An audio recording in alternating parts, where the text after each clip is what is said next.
So hello everyone and good morning सभी को। उम्मीद करता हूँ मेरी वॉइस प्रॉपर आ रही होगी सभी तक। एक बार कंफर्म कर देंगे। फिर लोग स्टार्ट करते हैं आज का लेक्चर।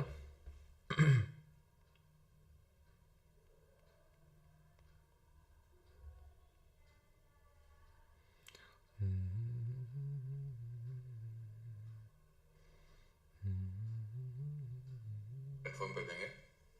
आई थिंक अजीब सी वॉइस आ रही ना।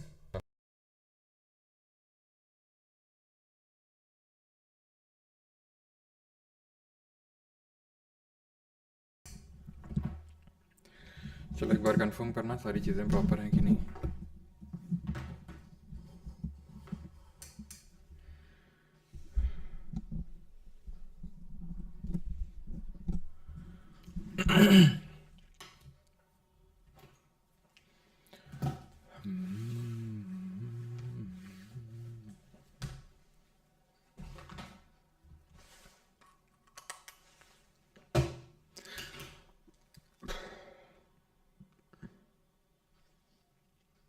आज दौड़ के नहीं है सर, आज नहीं। अभी भी आई थिंक वॉइस सही नहीं ना, क्यों?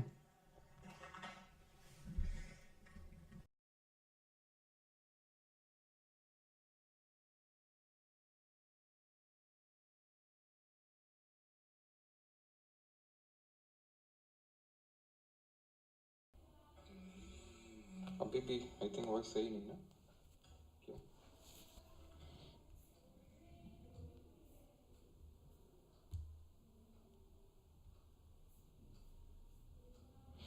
अभी एक बार कंफर्म करना सही है क्या।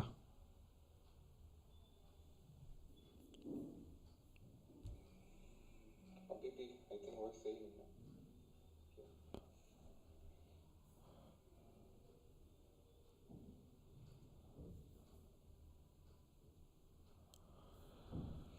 अभी एक बार कंफर्म करना सही है क्या।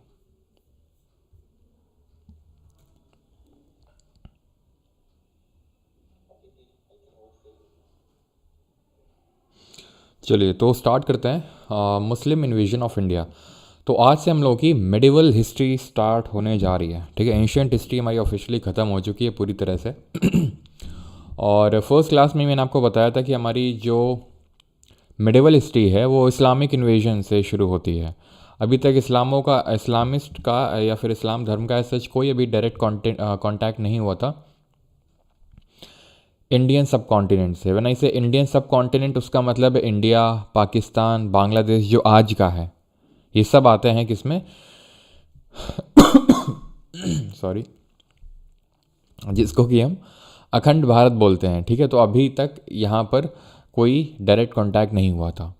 अब यहाँ से कांटेक्ट होना शुरू होगा। ये हम किस टाइम पीरियड की बात कर रहे हैं, ये हम 11th सेंचुरी एडी की बात कर रहे हैं, जब ये ट्राईपार्टाइट स्ट्रगल ऑलमोस्ट ख़त्म हो गया था। और ये जो गुर्जर प्रतिहार्स हैं यहाँ पर अगर हम देखें तो कल हमने इनके बारे में पढ़ा था। ज़रा बताइए इस डायनेस्टी के फाउंडर कौन थे। तो गुर्जर प्रतिहार जो है ये काफ़ी सारी हिंदू राजपूत डायनेस्टीज़ में जो है ये कन्वर्ट हो गए थे, जिनके रिगार्डिंग मैंने आपको बताया था। History is still not clear कि भाई जो राजपूत डायनेस्टीज़ हैं ये कुछ लोगों का ये भी मानना है, अभी मैं एक पढ़ रहा था एक थ्योरी ये भी है, दैट इज़ कि जो हून्स का अटैक हुआ, ठीक है, गुप्ता के टाइम पे, तो उन हून्स ट्राइब, वो जो हूनास ट्राइब थी, हूना जो भी बोलो, वही यहाँ पे सेटल कर गई थी। ठीक है, और वही बाद में क्या हुआ कि इंटीग्रेट हो के आपस में उन्होंने गुर्जर प्रतिहार बनाया, और वही बाद में डिसइंटीग्रेट हो गए। जो हमारे डिफरेंट हिंदू राजपूत डायनेस्टीज़ हैं वो निकल के आई, जिनके बारे में बस आपको उनका लोकेशन पता होना चाहिए। जैसे कि हमने कल भी बताया था, मालवा रीजन में परमार, ये हो जाएंगे यहाँ पर आपके चंदेल, ये हो जाएंगे चौहान, जो आपका शाकंबरी वाला रीजन है, लेकिन बाद में ये अपने दिल्ली में शिफ्ट हो जाएंगे। तोमर, ये दिल्ली में ही थे। तो सबसे पहले दिल्ली में अगर किसी डायनेस्टी का रूल था सबसे पहले, तो वो तोमर थे, जिन्होंने दिल्ली को अपना कैपिटल बनाया था सबसे पहले। और हमें इन राजपूत डायनेस्टीज़ के बारे में ज़्यादा कुछ जानने की ज़रूरत नहीं है, एक्सेप्ट फ्यू थिंग्स। जैसे कि परमार के बारे में कल मैंने बताया था कि जो राजा भोज हैं वो इनके सबसे ग्रेटेस्ट रूलर थे परमार्स के। उन्हीं के नाम पे भोपाल सिटी का नाम पड़ा। वहीं पे भोजताल लेक है जो सबसे one of the largest lake, और सिटी ऑफ लेक्स के नाम से भी हम भोपाल को जानते हैं। तोमर्स के बारे में ये फैक्ट आपको जानना है कि जो यहाँ पर दिल्ली है उसमें सबसे पहले रूल था तोमर का। सबसे जो फाउंडर थे तोमर डायनेस्टी के वो अंगपाल तोमर माने जाते हैं, अंगपाल तोमर।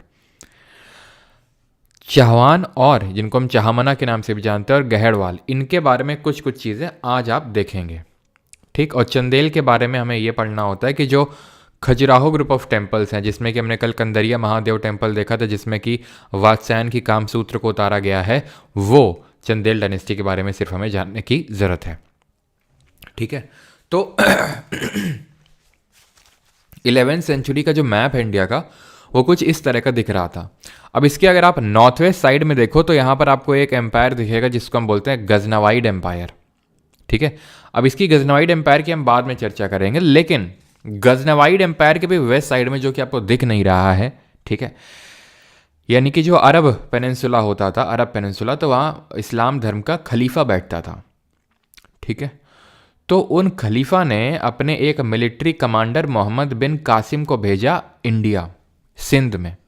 अब इसके पीछे के रीजंस क्लियर नहीं हैं, जैसे कि कुछ लोग का यह मानना है कि सिंध से जो है इनका ट्रेड यहाँ से फ्लो होता था अरब्स का, जिसको कि यहाँ के जो राजा थे, सिंध प्रांत के इधर के जो राजा थे वो होने नहीं दे रहे थे ढंग से, जिनका नाम था, अभी हम देखेंगे, राजा दाहिर नाम था उनका, किंग दाहिर। तो वो उसको फ्लो नहीं होने दे रहे थे ढंग से, ठीक है, अड़चने पैदा कर रहे थे। कुछ लोगों का मानना है कि बस ये नॉर्मल ही इन्वेजन था, ठीक है, नॉर्मल इन्वेजन ही था, ये बस अटैक करना था, इस्लाम धर्म को यहाँ पर प्रचार करना था। क्योंकि अभी हम देखेंगे इस्लाम में थ्योरी होती है और जिस थ्योरी को आगे जो आने वाले इस्लामिस्ट थे उन्होंने फॉलो किया, एंड दैट वाज कि काफिरों की लैंड, यानी लैंड ऑफ काफिर को लैंड ऑफ इस्लाम में बदलना है। काफिर का मतलब होता है जो इस्लाम फॉलो नहीं करते हैं, तो जो इस्लाम फॉलो नहीं करते हैं तो उनको काफिर बोला जाता है। तो काफिरों की जो धरती है उसको इस्लाम की धरती में बदलना है और उसके लिए जिहाद करना पड़ेगा। ये चीज़ कुरान में भी लिखी हुई है कि आपकी जो लैंड ऑफ काफिर है उसको लैंड ऑफ इस्लाम में कन्वर्ट करना है, और वो कैसे होगी? वो होगी जब आप जिहाद करोगे। जिहाद इज़ रिलीजियस वॉरफेयर, जब आप अपने धर्म के लिए लड़ोगे, रिलीजियस वॉरफेयर करोगे, ठीक है। और इसके लिए किसकी ज़रूरत होगी? मुजाहिद। मुजाहिद कौन होता है? वो जो रिलीजियस वॉरफेयर खेलता है, ठीक है, लड़ता है और उस काफिर की भूमि को किस में बदलता है? इस्लाम की भूमि में बदलता है, ठीक है। सर एंशियन नहीं पढ़ी, मेडिवल से स्टार्ट कर दूं? बिल्कुल ठीक है, जिहाद रिलीजियस वॉरफेयर होता है, बिल्कुल आप स्टार्ट कर सकते हो, ऐसा कोई दिक्कत नहीं है। क्लियर? तो इसी आप देखोगे कि ये जो पूरा पार्ट है, कल भी मैंने आपको बताया था, जैसे कि इंडोनेशिया है, तो इंडोनेशिया पहले वो हिंदू बुद्धिस्ट पॉपुलेशन थे, लेकिन आज देखेंगे तो वर्ल्ड की सबसे ज़्यादा जो इस्लामिक पॉपुलेशन है वो रहती है कहाँ पर? इंडोनेशिया में। सेकंड लार्जेस्ट कंट्री कौन है इस्लामिक पॉपुलेशन के मामले में? पाकिस्तान। पाकिस्तान में भी पहले हिंदू, यहाँ पर जो मेनली लाहौर और ये जो सिंध वाला प्रांत है, हिंदू डायनेस्टीज का रूल था। सबसे पहला जो यहाँ पर इन्वेजन हुआ वो मोहम्मद बिन कासिम का होता है, ठीक है, जिसने वहाँ के राजा दाहिर की हत्या करी। वो अरब से आया था। कब अटैक किया था? 712 ईस्वी में अटैक किया था। और राजा दाहिर की जो बेटियाँ थीं, ठीक है, उन बेटियों का नाम था, एक का परिमल देवी और एक का सूर्य देवी। शायद ही आपसे पूछे, बहुत लीस्ट चांसेस है, अभी तक तो कभी नहीं पूछा, तो बस ऐसे ही बता रहा हूँ आपको, सो दैट आप डॉट्स को कनेक्ट कर पाएँ, थोड़ा इंटरेस्टिंग हो हमारे लिए इसको पढ़ना। ये कोई फिक्शनल स्टोरी नहीं मैं आपको बता रहा हूँ, ठीक है, जो भी है सब रियल ही है। थोड़ा ऊपर नीचे तो अगर आप देखें तो हर एक किताब में आपको देखने को मिलेगा। अभी ये हमें सारी चीज़ें कहाँ से मिलती हैं वो किताब भी हम जानेंगे, ठीक है। तो परिमल देवी और सूर्य देवी, जो कि माना जाता है कि बहुत खूबसूरत थी दोनों, और इनको मोहम्मद बिन कासिम ले जाता है अरब में खलीफा के पास, ठीक है, एज सेक्स स्लेव, ठीक है, सेक्स स्लेव का कॉन्सेप्ट चलता था, तो एज ए सेक्स स्लेव ले जाया जाता है। लेकिन माना जाता है ये जो दोनों बहनें थी बहुत तेज़ थी, परिमल देवी और सूर्य देवी, इन्होंने खलीफा से कहा इस मोहम्मद बिन कासिम ने हमारे बॉडी को तो पहले ही यूज़ कर लिया है, और इसके चलते खलीफा ने मोहम्मद बिन कासिम का गला कटवा दिया। यही काम मोहम्मद बिन कासिम ने दाहिर के साथ किया था। राजा जो दाहिर, जो हिंदू शाही डायनेस्टी के रूलर थे यहाँ पर सिंध प्रांत पे, तो जो आज पाकिस्तान में आता है, तो इनका भी जो है मतलब जो सिर है वो काट के ले गया था खलीफा के पास कासिम, और कासिम का सिर कटवा दिया दाहिर की जो बेटियां थी, परिमल देवी जी और सूर्य देवी, ठीक है। तो ये सबसे पहला इन्वेजन था मोहम्मद बिन कासिम का 712 ईस्वी में, ठीक है। एज सच कोई यहाँ पे सेटल होने के लिए नहीं आया था ये, ठीक है ना। एज सच कोई यहाँ पर सेटल होने नहीं आया था कासिम, सिर्फ अटैक करने के लिए आया था। और अटैक के भी दो कारण बताए जाते हैं, एक तो ट्रेड वाला और एक ये जो जिहाद वाले मैंने बताया। अब इसके लिए हो सकता है कि ट्रू हो ना हो जिहाद वाला कॉन्सेप्ट, लेकिन आगे जो आने वाला है, जो गजनवाइड एम्पायर का रूलर था and that was Mahmud of Ghaznavi का यहाँ पर रूल था, उसके लिए पक्की बात ट्रू है कि उसको यहाँ पर सबसे पहली बात तो है अरब में यहाँ पर जो खलीफा है, जो मक्का मदीना है, उस पर कंट्रोल करना है। उस मक्का मदीना को कंट्रोल करने के लिए उसको रिसोर्सेज की ज़रूरत पड़ेगी, और वो रिसोर्सेज कहाँ से आएंगे, ये तो पूरा डेजर्ट है, तो वो रिसोर्सेज इकट्ठा करेगा यहाँ के टेम्पल्स से, यहाँ के मंदिरों से, और उन रिसोर्सेज को लूटेगा। अपनी जो सिटी है गजनवाइड एम्पायर, उसको और बढ़िया बनाएगा, और उसका यूज़ करके वो मक्का मदीना पे कंट्रोल करेगा। जिसका मक्का मदीना पे कंट्रोल है, काइंड ऑफ आप इसको कन्नौज के ट्राईपार्टाइट स्ट्रगल से रिलेट कर सकते हो। कन्नौज में ट्राईपार्टाइट स्ट्रगल हुआ था राष्ट्रकूट, पाल और गुर्जर प्रतिहार के बीच में। क्यों कन्नौज पे कब्जा चाहिए था? कन्नौज पे क्यों कब्जा चाहिए था कन्नौज भुज पे? क्योंकि it was associated with the glory, क्योंकि हर्षवर्धन की कैपिटल थी और पूरा ट्रेड फ्लो होता था यहीं से। तो इस्लामिक ग्लोरी से मक्का मदीना एसोसिएटेड था, तो उसको मक्का मदीना पे कंट्रोल करना था। तो रिसोर्सेज कहाँ से मिलेंगे भाई? यहाँ से तो ना मिलेंगे, बिकॉज गजनवाइड एम्पायर जो है, ये जो प्रेजेंट डे अफगानिस्तान है वहाँ पे था, प्रेजेंट डे अफगानिस्तान पे था, लेकिन ये टर्किश ओरिजिन के थे जो गजनवाइड्स थे ये, जिसमें अब ये महमूद ऑफ गजनवी के बारे में पढ़ेंगे, जिसने कर अटैक किया इंडिया में, जिसके बारे में आपने ज़रूर कभी ना कभी तो सुना ही होगा। ठीक है, तो ये उस टाइम पे अफगानिस्तान जैसा कोई कॉन्सेप्ट नहीं था, मैं आपको बता दूं, ये सब टर्किश ही थे। गजनवाइड एम्पायर इस जो प्रेजेंट डे अफगानिस्तान है वहाँ पे था। तो इसने क्या किया? इसने अटैक किया। ठीक है, सबसे पहले तो जो इसका फादर था सुबुक्तगीन, उसने अटैक किया। उसने अटैक किया यहाँ पे लाहौर वाले रीजन पे। ठीक है, और यहाँ पे ठीक है, इसने सबसे पहले अटैक किया किस पे? किंग जयपाल पे, क्योंकि किंग जयपाल यहाँ पे रूल कर रहे थे उस टाइम पे। ठीक है, किंग जयपाल जो है Mahmud of the first Turk invasion, Mahmud Ghaznavi. ठीक है, इसने ये ध्यान रखना है कि 17 बार भारत पर आक्रमण किया। कब से कब तक? इसने ध्यान रखना 17 टाइम्स अटैक किया। 100 AD, फिर 1001 AD से लेकर 1027 AD तक इसने अटैक किया भारत पर 17 बार। काफ़ी जगह यह बताया जाता है कि 17 ये बैटल्स जीत गया, 17 के 17 बार अटैक किया, ये जीता, इसने लूटा, ऐसा नहीं है। हारा भी है कई बार, तकरीबन 4-5 बार ये हारा भी है। ठीक है, महमूद गजनवी। जैसे फॉर एग्जांपल कश्मीर पे भी हिंदू डायनेस्टी का एक रूल था, उस पर भी इसने अटैक किया, लेकिन सक्सेसफुली रेजिस्ट कर दिया उन्होंने, ये नहीं जीत पाया महमूद गजनवी। इसी तरह माना जाता है कि चंदेल डायनेस्टी पर भी अटैक किया, नहीं जीत पाया। और उसी के चलते ही ठीक है, ये जो आपका टेम्पल बना, ठीक है, कौन सा टेम्पल बना आपका? ये Khajuraho group of temples, Kandariya Mahadev, ये माना जाता है उसी टाइम चंदेल डायनेस्टी ने यहाँ पर बनवाया, क्योंकि इस चीज़ को काइंड ऑफ डिफीट नहीं हुए थे वो, किससे? गजनवी से, और काइंड ऑफ उनको विक्ट्री की तरह लगा था, तो उस विक्ट्री के उसमें उन्होंने बनवाया था, याद में। ये चीज़ कलिंजर फोर्ट में जब आप जाएंगे तो वहाँ पर लिखी भी हुई है। ठीक है, कलिंजर फोर्ट का जो वहाँ पर लगा होगा बाहर जब आप एंटर करते हो फोर्ट में, तो वहाँ पे। ठीक है, तो 17 बार अटैक किया। पहला अटैक इसका था 1001 AD में। कहाँ पर? तो इस पे इसने किंग जयपाल पर अटैक किया। जयपाल पर क्यों अटैक किया? क्योंकि जयपाल ने इसके फादर को हरा रखा था पहले, सुबुक्तगीन को, और जयपाल ने यहाँ पर जब अटैक किया और ह्यूमिलिएटिंग डिफीट दी महमूद गजनवी को, तो यह माना जाता है जयपाल ने सुसाइड कर लिया, ये देखते हुए। ठीक है, क्लियर है यहाँ तक सभी को? 17 टाइम्स अटैक होता है। पहला अटैक देख लिया, दूसरे, तीसरे, चौथे, पांचवें सब हमें नहीं देखने, हमें सिर्फ 16th अटैक पे आना है। 16th अटैक इसका क्यों फेमस है? तो ये हमने देख लिया पहला अटैक। 16th अटैक इसलिए फेमस है बिकॉज इसका सबसे बड़ा जो मेन एम था वो था सोमनाथ का मंदिर लूटना, क्योंकि ये जो सोमनाथ का मंदिर था जो गुजरात में लोकेटेड था, इट कंटेन्ड इमेंस रिचनेस, मतलब कि बहुत ज़्यादा इसमें सोना और ये सारी चीज़ें, माना जाता है इसमें सोने का गेट तक लगा हुआ था, तो इमेंस रिचनेस थी इसमें। और इसने इसको सक्सेसफुली इन्वेड भी किया सोमनाथ को, और सोमनाथ से पूरा इसने जितना भी है सब कुछ लूटा। इसने मूर्तियाँ तोड़ी, टेम्पल डिस्ट्रॉय किया। और वो क्यों डिस्ट्रॉय करते थे? बिकॉज उसका भी रीज़न था, क्योंकि आप क्या बोल के ला रहे हो इतनी बड़ी फौज को? क्या बोल के ला रहे हो? अल्लाहू अकबर, और हम इन काफिरों की भूमि को इस्लाम की भूमि में बदलेंगे। जैसे कि जो बोले सो निहाल, है ना, और ये सिख धर्म में होता है ना, और इस तरह से मतलब हिंदू धर्म में भी होते हैं जैसे, है ना, जय भीम, इस तरह से, तो सब धर्म में होता है। तो इस्लाम धर्म में होता है अल्लाह अकबर। तो आप कैसे मोटिवेट करोगे इतनी बड़ी पॉपुलेशन को, मतलब इतने सब पूरी लार्ज आर्मी को, तो रिलीजियस बेसिस पे मोटिवेट करोगे। तो जब मंदिर तोड़ोगे तो उन्हें अच्छा लगेगा।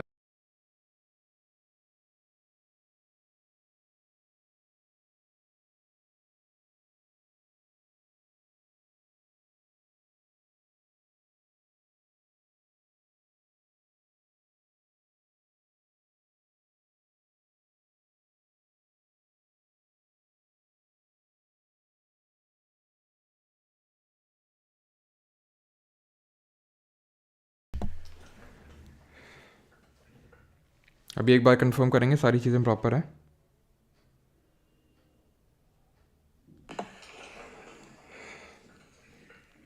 अभी एक बार कंफर्म करेंगे सारी चीज़ें प्रॉपर है।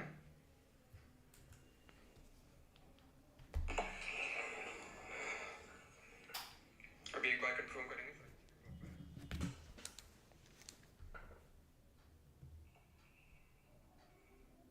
ओके, ठीक है। कहाँ भाग गए थे सर जी? भाग गए थे यहाँ गजनवाइड एम्पायर में। चलो, तो सोमनाथ तक हो गया था, ठीक है, सोमनाथ तक हमने देख लिया था। तो पूरा एयर फ्लो टूट जाता है ना। तो सोमनाथ में इसका सेकेंड लास्ट अटैक था, ठीक है, जो इसने 1025 AD में किया था। 16th अटैक था इसका। और ये कहा जाता है जब ये सोमनाथ से ये लूटा हुआ जो पूरा टेम्पल से लूट के लाया था सारी चीज़ें, तो ये जब वापस जा रहा था अपने गजनवाइड एम्पायर में, तो उस टाइम पे जब ये वापस जा रहा था तो यहाँ पर जाट्स ने इसको लूट लिया। यानी ये जो लूटा हुआ सामान लेके आ रहा था उसको लूट लिया जाट्स ने। तो ये चिढ़ गया और उस चिढ़न का बदला लेने के लिए 17th टाइम इसने लास्ट टाइम अटैक किया जाट्स पे 1027 AD में, ठीक है, सिर्फ जाट्स को पे अटैक करने के लिए। और इसकी डेथ हो जाती है 1030 AD में, यानी कि जो इसका लास्ट इन्वेजन था इंडिया में उसके जस्ट 3 साल बाद, ठीक। और इसकी कहानी यहाँ से हो जाती है ख़त्म। और जो अब अगली कहानी शुरू होती है वो गजनवाइड एम्पायर और महमूद ऑफ गजनवी से ही लिंक्ड है, ठीक है। आवाज़ सही से नहीं आ रही है, चलो। हाँ, तुम्हारा वाईफाई नहीं, मेरा ही वाईफाई कुछ दिक्कत कर गया था, ठीक है। तो अब ये कैसे लिंक्ड है तो ध्यान समझिएगा, है ना। और ना हो तो यार एक बार, आई थिंक काफ़ी लोग के साथ ये थोड़ा सा आई थिंक वो हो चुका है। तो अगर सेशन को लाइक कर देंगे, वैसे मैंने आज तक कभी बोला तो नहीं है, लेकिन इसलिए बोल रहा हूँ सो दैट कि काफ़ी लोग का वो एक्सेस चला गया था आई थिंक, तो उन लोगों तक पहुँच जाएगा, है ना। तो अब उसी से लिंक्ड कैसे हो समझिए। महमूद ऑफ गजनवी ने यहाँ पर अटैक करने से पहले, यानी कि जो इंडियन सब कॉन्टिनेंट अभी उन्हें देखा 17 बार अटैक करने के अलावा इसके कुछ और भी अटैक्स थे। यहाँ पर एक घुरिड, एक अभी जो हम पढ़ने वाले हैं घुरिड करके एक डायनेस्टी हुई। अब ये घुरिड डायनेस्टी इसके मरने के बाद, महमूद ऑफ गजनवी के मरने के बाद ये कंट्रोल करना चाहती थी इस गजनवाइड एम्पायर में। लेकिन मजे की बात यह है कि घुरिड डायनेस्टी सच कोई ऐसा नहीं कि गजनवाइड के साथ साथ एग्जिस्ट कर रही थी। जैसे हमने देखा कि भाई गुर्जर प्रतिहार और चालुक्य और गुर्जर प्रतिहार राष्ट्रकूट और पाल के बीच में स्ट्रगल चल रहा है कन्नौज के लिए, तीनों अपने अपने जगह में रूल कर रही ना। महमूद ऑफ गजनवी ने इस वाले रीजन में जाके, ठीक है, इस पर्टिकुलर रीजन पे जाके वहाँ की जो बुद्धिस्ट पॉपुलेशन थी उसको वहाँ पर अटैक करके उसको इस्लाम में, यानी कि वही काफिरों को, धरती को इस्लाम में बदल दिया। और उन्हीं में से एक बुद्धिस्ट जो इस्लाम में कन्वर्ट हुआ उसका नाम था मोहम्मद गौरी। गजनवी अलग है जिसने भारत पर 17 बार आक्रमण किए, अब आता है मोहम्मद गौरी, ठीक है। लेकिन उससे पहले यहां पर हम ये देख लेते हैं कि भैया ये जो हमें महमूद गजनवी है उसके बारे में कहां कहां से चीजें पता चलती हैं। फिरदौसी ने शाहनामा लिखी इसके टाइम पे ही, और अल बरूनी जो इसी के ही कोर्ट में था, महमूद ऑफ गजनवी के कोर्ट में ही था, इसको वेदों की सबकी नॉलेज थी। क्यों नॉलेज की जरूरत थी भाई? महमूद ऑफ गजनवी अगर अटैक कर रहा है यहाँ पर तो सबसे पहले वो किंग को वो अल्टीमेटम न देगा कि भाई हम अटैक कर रहे हैं तो तुम दे दो, क्योंकि भाई अगर अटैक कोई करता है तो ऑब्वियस सी बात है अपने भी तो रिसोर्सेज लगेंगे अटैक करने के लिए, तो या तो तुम दे दो हमें, और नहीं दोगे तो फिर हम मार खाओगे, मतलब हम अटैक करेंगे। तो उनको बताने के लिए उनकी लैंग्वेज में कम्युनिकेट भी तो करना पड़ेगा। तो ऐसे अल बरूनी जैसे उसके पास कोड पोएट थे, और अल बरूनी ने ये किताब लिखी है तहकीक हिंद, जिसको कि किताबुल हिंद के नाम से भी जाना जाता है। और ऐसा नहीं कि उसके टाइम पे ही लिखी थी, इसके मरने के बाद यानी 1030 AD के बाद लिखी थी अल बरूनी ने। तहकीक हिंद या फिर किताबुल हिंद बोलते हैं। तो ये दोनों किताबें याद रखेंगे। CGL मेंस 2022 में पूछा नहीं, पता नहीं यार 22 वाले में 23 वाले, आई थिंक 23 वाले में पूछा गया, जो पिछला वाला मेंस था उसी में, ठीक है। गजनवी जो है वो मर गया 1930 में मलेरिया से, ठीक है। मलेरिया से इसकी डेथ हो जाती है। और कमेंट में जल्दी से आप बताएंगे कि जो मलेरिया होता है उसका पैथोजन और उसका वेक्टर कौन सा मस्कीटो होता है। तो आप समझ सकते हैं गजनवाइड जो यहाँ पर 17 बार अटैक किया, उसको वो मच्छर के अटैक से मर गया बेचारा, ठीक है। तो ये जो मच्छर होता है मलेरिया के लिए वो होता है हमारा फीमेल एनोफिलीज मस्कीटो, है ना। और पैथोजन होता है प्रोटोजोआ, जिसका नाम है प्लाज्मोडियम, ठीक। तो अब आते हैं सेकेंड टर्क इन्वेजन पे। हमने फर्स्ट टर्क इन्वेजन पढ़ा। अच्छा, जो मोहम्मद बिन कासिम का जो पढ़ा था 712 ईस्वी में, वो टर्क नहीं था, वो अरब से आया था। ये जो था गजनवाइड एम्पायर वाला महमूद गजनवी, ये टर्क था, ये टर्क था। और जैसे मैंने आपको बताया, ये इसके बाद जो मोहम्मद गौरी का आप नाम सुनते हैं, जिसने उसने 17 बार नहीं, गजनवी ने 17 बार भारत पर आक्रमण किया। तो वो गौरी एक्चुअल में बुद्धिस्ट था एक, ठीक है। वो बुद्धिस्ट, देन वो इस्लाम में कन्वर्ट हुआ। तो उसको किसने कन्वर्ट किया था? ये गजनवी नहीं। और बाद में यही जो गौरी हैं, ठीक है, 1930 में कैसे मरा, मतलब कहाँ पर? और सॉरी 1930 नहीं यार, 1030 नॉट 1930, 1030, ठीक है, 1030 1930 कहाँ आ गया भैया अभी, ठीक है। 1930 में तो सिविल डिसोबीडियंस मूवमेंट लॉन्च होगा अपना, ठीक है। तो सेकेंड टर्क इन्वेजन पे आते हैं। ये था मोहम्मद गौरी, जिसने कि गजनवाइड एम्पायर पे इसको भी कब्जा करना था, ठीक है। और धीरे धीरे इसने अपना कब्जा भी बिठा लिया यहाँ पर गजनवाइड एम्पायर में। अब इनको करना था इंडिया में इन्वेजन। अगेन किस लिए इन्वेजन करना था इंडिया में? सेम रीज़न के लिए जिस रीज़न के लिए महमूद गजनवी ने अटैक किया था, ठीक है। तो यहाँ पर अब हम पढ़ते हैं किसके बारे में? मोहम्मद गौरी। तो also known as Moizuddin Mohammad, है ना। जैसे अभी मालदीव्स का प्रेसिडेंट कौन है? मोइजुद्दीन मोहम्मद, है ना, वही है। तो वही इसका ओरिजिनल नेम था, मोइजुद्दीन मोहम्मद। अब था क्या कि यहाँ पर गजनवाइड एम्पायर था, ये आप इंडिया समझ सकते हो, ये जो इस तरह से बनाया गया है ये, ठीक है, डब्बा। तो गजनवाइड एम्पायर, अब इसने क्या किया, इसने पहले तो अटैक किया इस रास्ते के थ्रू, ठीक है, यानी कि जो साउथ का रास्ता है गुजरात के थ्रू। किसने? ये जो हमारा यहाँ पर कुछ, यहाँ पर मैं आपको समझाता हूँ। यहाँ पर गजनवी गौरी था, ठीक है। गौरी ने यहाँ पर बोलन पास के थ्रू, एक तो था कि भाई खैबर पास का यूज़ कर लिए, खैबर पास ऊपर था, बोलन पास नीचे था, तो बोलन पास का यूज़ करके यहाँ पर आया। और सबसे पहले इसने यहाँ पर अटैक किया। सोलंकी डायनेस्टी का इस समय रूल था। सोलंकी के बारे में मैंने बताया था, इन्होंने ही कौन सा type of temple architecture develop किया था? नॉर्दर्न टाइप जो हमारे नगर स्टाइल है, उसी में इन्होंने सब टाइप डेवलप किया था, जिसको हम किस नाम से जानते हैं? तो उसको हम मारू गुर्जर स्टाइल के नाम से जानते हैं, जिसमें पिलर्स में वो सब स्कल्पचर्स वगैरह बनाए जाते हैं। तो सोलंकी चालुक्य की फ्यूडेटरी थे, वो गुजरात में रूल कर रहे थे। इसने जब अटैक किया ना, तो यहाँ पे क्वीन थी, एक रानी थी, क्वीन नैकी देवी, और क्वीन नैकी देवी ने इसको हरा दिया। किसको? मोहम्मद गौरी को। कब? ये बात है 1178 AD, ठीक है।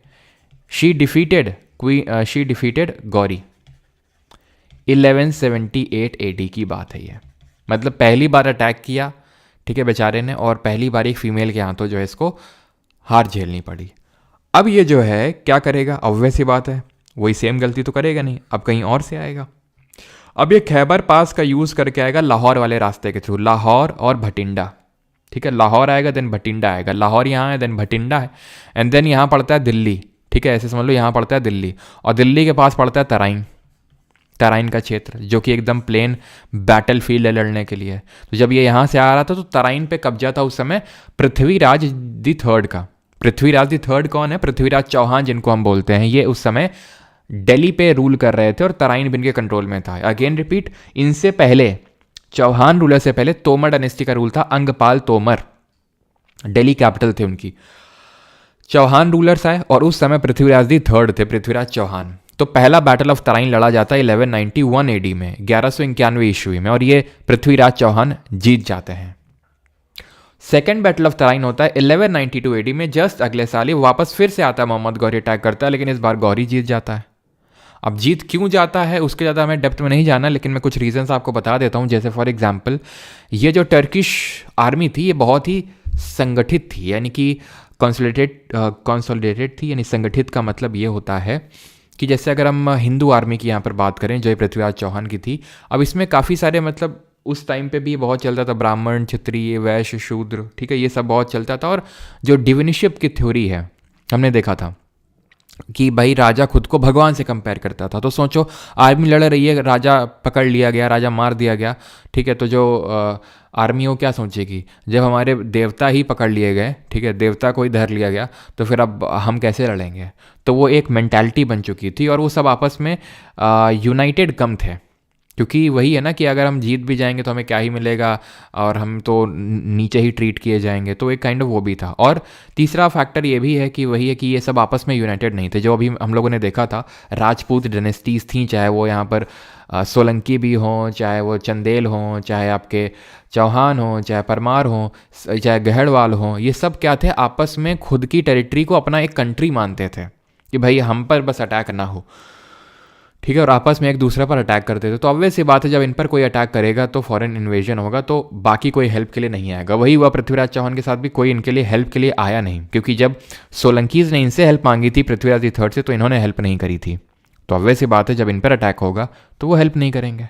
और सेम बाकी राजपूत रूलर्स के साथ था, ठीक है। तो उस समय योगी जो थे नहीं, जो बोलेंगे नेक रहो, क्या बोलते हैं, एक रहोगे नेक रहोगे, बटोगे तो कटोगे तो तब तो थे नहीं हमारे योगी जी, तो सब जो है नेक रहते नहीं थे, एक रहते नहीं थे, तो नेक नहीं रह पाए, तो फिर बट गए तो कट गए, ठीक है। तो क्या किया, ये माना जाता है कि गौरी लेके गया और इनका जो है, कुछ लोग बोलते हैं सिर काट के ले गया, कुछ लोग बोलते हैं कि नहीं पकड़ के ले गया वहीं गजनवाई एम्पायर में, वहीं पे इनको काटा, ठीक है। अलग अलग थ्योरीज है, लेकिन ये बात पक्की कि सेकंड बैटल ऑफ तराइन में 1192 एडी में गौरी ने हरा दिया। और इनके पास, क्योंकि ये टर्क्स थे, तो इनके पास टर्क घोड़े भी थे। तो घोड़े भाई आपको पता है, टर्क घोड़े जाने जाते हैं, एकदम तगड़े तगड़े घोड़े होते हैं, ठीक है। ये आ रहे हैं हाथी से, आराम आराम से, हाथी जितनी देर में मुड़ेगा, ठीक है जितनी उतनी देर में घोड़ा ना जाने कितनी सेना को सफाया करके चला जाएगा।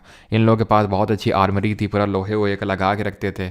और यहाँ पर क्या होता था, हिंदू डायनेस्टी में बस किंग और उसके जो इंपॉर्टेंट मिनिस्टर्स होते थे वही लगा के रखते थे, बाकी तो सब आम जो सोल्जर्स हैं वो ऐसे ही घूम रहे हैं, तो सीधा एक पड़ा नहीं, ठीक है, और मर गए। तो ये मतलब बहुत सारे रीजंस है जिन्हें हमें जानने की ज़्यादा ज़रूरत नहीं, क्योंकि क्वेश्चन आपका एमसीक्यू बेस्ड आएगा, और उसके लिए इस तरह से क्वेश्चन बनते हैं कि भाई फर्स्ट बैटल ऑफ तराइन कब हुआ, सेकंड कब हुआ, कौन जीता कौन हारा, ठीक है। अब हुआ क्या कि राजा जयचंद उस समय गढ़वाल के राजा थे, बहुत खुश हुए, पार्टी दे दी उन्होंने, बात सही है, पार्टी दे दी। हिस्टोरियंस बताते हैं कि जब ये पृथ्वीराज चौहान की डिफीट हुई, क्यों, क्योंकि गहड़वाल के राजा थे ये, कौन, गढ़वाल, या फिर गहड़वाल राजपूत रूलर थे जो कन्नौज पे रूल कर रहे थे। कन्नौज पे इन्हीं का शासन था, गढ़वाल राजपूत का। तो ये माना जाता है, चंद्र बरदाई जो कोर्ट पोएट थे पृथ्वीराज चौहान के, उन्होंने पृथ्वीराज रासो लिखी, और उसमें उन्होंने बताया कि राजा जयचंद की डॉटर थी संयोगिता, ठीक है। तो उनके लिए स्वयंवर करवाया जा रहा था, लेकिन पृथ्वीराज चौहान या फिर पृथ्वीराज दी थर्ड जिनको हम जानते हैं, वो उनसे प्यार करते थे, ठीक है। तो वो उनको उठा के ले गए, मतलब राजा जयचंद की परमिशन के बिना, जो राजा जयचंद बिल्कुल सपोर्ट में नहीं थे, ठीक है। तो इसी के चलते राजा जयचंद और इनके बीच में बहुत एनमिटी थी, एक बहुत खटास थी, ठीक है। और जिसके चलते राजा जयचंद ने ही मोहम्मद गौरी को इनवाइट किया था यहाँ पर आने के लिए, इंडिया में आने के लिए, और पृथ्वीराज चौहान पर अटैक करने के लिए।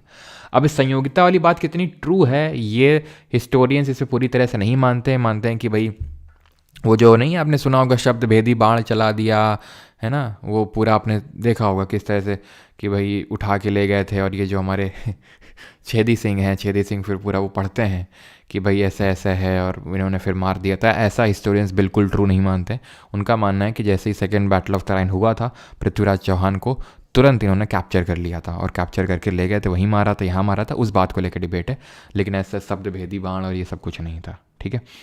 तो अब होता क्या है कि ये बात तो ट्रू है कि जयचंद की एनमिटी थी। अब एनमिटी इस वजह से भी हो सकती है कि पृथ्वीराज चौहान ने इन पर भी अटैक किए थे मल्टीपल टाइम्स। अब एनमिटी इस लेवल थी कि इन्होंने इनवाइट किया जयचंद ने गौरी को, गौरी ने हराया, इन्होंने पार्टी दी, लेकिन इनको ये पता नहीं था कि अगले जो टारगेट हैं वो खुद हैं। मोहम्मद गौरी ने अब 1194 एडी यानी कि सेकेंड बैटल ऑफ तराइन के 2 साल बाद इन पर ही अटैक कर दिया। किस पे?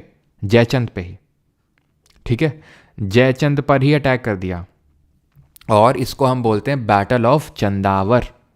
और यहाँ पर जीत अगेन किसकी होती है? मोहम्मद गौरी की, ठीक है। तो राजा जयचंद भी हार गए यहाँ से, ठीक है। अब यहाँ पर मोहम्मद गौरी का काम भी खत्म है। क्यों?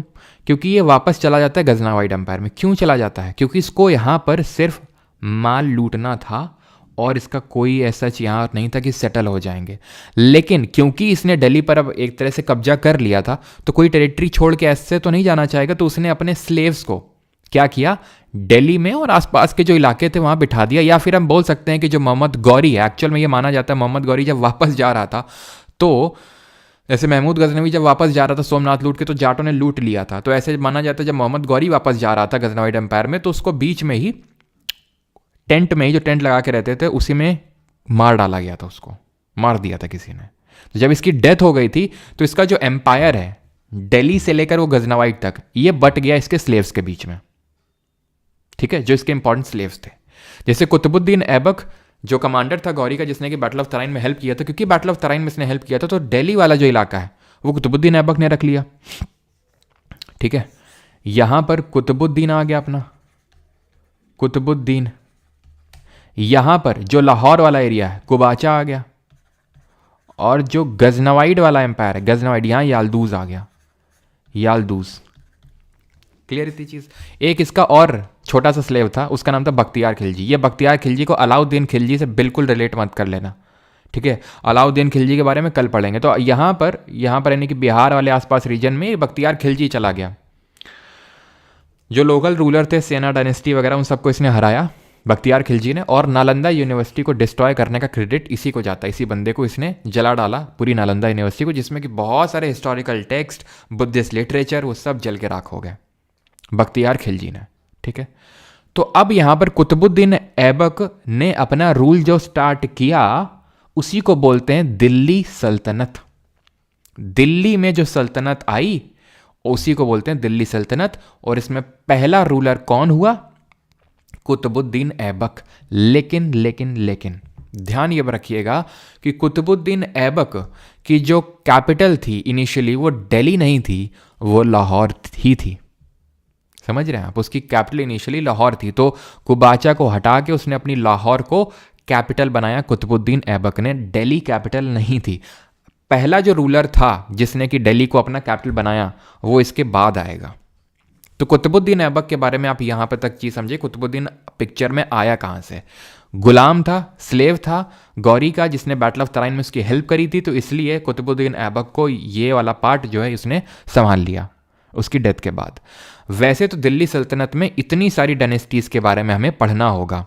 Slave dynasty, Khilji dynasty, Tughlaq, Syed, Lodi, जिसको कि हम ऐसे याद कर सकते हैं। मल्टीपल तरीके हैं, ठीक है। सख्त सा लौंडा करके भी याद कर सकते हो, ठीक है। सख्त सा लौंडा ऐसे भी करके याद कर सकते हो। बाकी तो आपको याद हो ही जाएगा, जब हम इतना बार बार पढ़ेंगे ना इसको, आपको ये ट्रिक विक की जरूरत भी नहीं पड़ेगी, अपने आप आपके दिमाग में मैं सेटल कर दूंगा उस चीज़ को। तो 1206 से लेकर 1290 तक स्लेव डायनेस्टी का रूल रहा, यानी कि कुतुबुद्दीन ऐबक जो थ्रोन पे बैठा यहाँ पर दिल्ली के कब्जे में, वैसे अगेन रिपीट, कैपिटल लाहौर ही थी इसकी, दिल्ली नहीं थी। ये 1206 में आता है, ठीक। तो अब हम कुतुबुद्दीन ऐबक यानी कि आज हम पढ़ेंगे सिर्फ और सिर्फ स्लेव डायनेस्टी के बारे में, जितने भी रूलर्स आए स्लेव डायनेस्टी के उनके बारे में, ये सब के बारे में हम कल पढ़ेंगे, ठीक है। तो स्लेव डायनेस्टी, इसको मामलुक डायनेस्टी के नाम से जानते हैं। Ruler belong to Ilbari tribe, एक ट्राइब थी वहाँ की टर्किश ओरिजिन की, जिसको हम इल्बारी ट्राइब या शमसी ट्राइब बोलते हैं। तो ये ध्यान रखिएगा, इसको मामलुक डायनेस्टी भी बोलते हैं और इल्बारी ट्राइब से बिलोंग करते थे ये। कुतुबुद्दीन ऐबक का रूल सिर्फ 4 साल तक रहा, 1206 से लेकर 1210 तक। लाहौर कैपिटल थी। इसको टाइटल मिला हुआ था लाख बख्श का, जिसका मतलब होता है गिवर ऑफ लैक्स, यानी कि जिसको नीड होती थी तो उसको ये पैसे देता था। ये इसका सिर्फ एक साइड है, दूसरा साइड अभी हम देखेंगे। इसकी डेथ हो जाती है 1210 में चौगान या फिर पोलो खेलते वक्त, ठीक है। ये है आपका 1210 में जो चौगान इस तरह का घोड़े पे बैठ के खेला जाता है इसको, ठीक है। इसको हम बोलते हैं चौगान, या फिर आज के भाषा में अगर हम देखें इंग्लिश भाषा में तो पोलो बोलते हैं इसको, तब चौगान बोलते थे, ठीक। इसने 2 मस्जिदें बनवाई। एक तो है कुव्वतुल इस्लाम जो कि दिल्ली में आपको देखने को मिलेगी कुतुब मीनार के जस्ट बगल में ही, और कुतुब मीनार के जस्ट बगल में ही एक और हमने कुछ चीज़ पढ़ी थी जो चंद्रगुप्त 2 से रिलेटेड है, जरा कमेंट में बताओ। और 2.5 दिन का झोपड़ा जो कि अजमेर में है। अजमेर में दरगाह आपने सुनी होगी ना, अजमेर शरीफ की दरगाह भी यहाँ पे एक, लेकिन यहाँ पर हमें 2.5 दिन का झोपड़ा के बारे में पढ़ना है। और ये जो दोनों मॉस्क हैं, मस्जिद हैं, ठीक है। अभी ये तो यहाँ पर मस्जिद में इसमें नमाज परफॉर्म करने के लिए मुस्लिम्स यूज़ नहीं करते हैं इसको, लेकिन इसको यूज़ करते हैं। किसको? मतलब इसको जो आपका, या तो दोनों वही सेम ही आपका फ़ोटो अच्छा ये है आपका 2.5 दिन का झोपड़ा, इसको आज भी मुस्लिम्स यूज़ करते हैं नमाज परफॉर्म करने के लिए। और दोनों ही ये, जैसे कि अगर इसकी बात करें, जो कॉर्बेल्ट आर्च टेक्निक में बना हुआ है, ये आपको ये जो दिख रहा है ना इस तरह का, ये इसको कॉर्बेल्ट आर्च टेक्निक बोलते हैं। तो ये कुव्वतुल इस्लाम जो कुतुब मीनार के बगल में बना हुआ है, ये यहीं पर लिखा भी हुआ है, एंड दैट इज़ कि इसको 1000 मंदिर तोड़वा के बनाया गया है, उसके जो मलबा निकला उससे बनाया गया है। यहाँ पर लिखा भी हुआ है, ठीक है, जो कुतुबुद्दीन ऐबक ने लिखवाया भी, ठीक है। 12th सेंचुरी AD में इसको बनाया गया। ये है वो पिलर, ठीक है, विक्ट्री स्तंभ, जिसको हम क्या नाम से जानते हैं, ये है हमारा मेहरौली का आयरन पिलर जो चंद्रगुप्त 2 से रिलेटेड है, जिसमें कि जंग नहीं लगती है। ये 2.5 दिन का झोपड़ा जो राजस्थान के अजमेर में है, ये माना जाता है कि ये सरस्वती जी का यहाँ पर मंदिर था, और ये एक संस्कृत महाविद्यालय था उस टाइम का, एक संस्कृत विद्यापीठ थी आप बोल सकते हैं। और जैन मोनेस्ट्रीज भी थी यहाँ पर। जैन मोनेस्ट्रीज मतलब जैन्स के रहने के लिए। उसी में बस क्या किया, ऐसे करके ये एक गुंबद रखवा दिया और इस कॉर्बेल्ट आर्च टेक्निक बनवा दी, और उसी का नाम पड़ गया 2.5 दिन का झोपड़ा, ठीक है। तो ये बनवाया, प्लस ये जो आप देख पा रहे हैं कुतुब मीनार, इसका कंस्ट्रक्शन इसने शुरू करवाया था। किसने? अगर हम बात करें कुतुबुद्दीन ऐबक ने, अपने जो इसका एक तरह से गुरु मानता था, कुतुबुद्दीन बख्तियार काकी।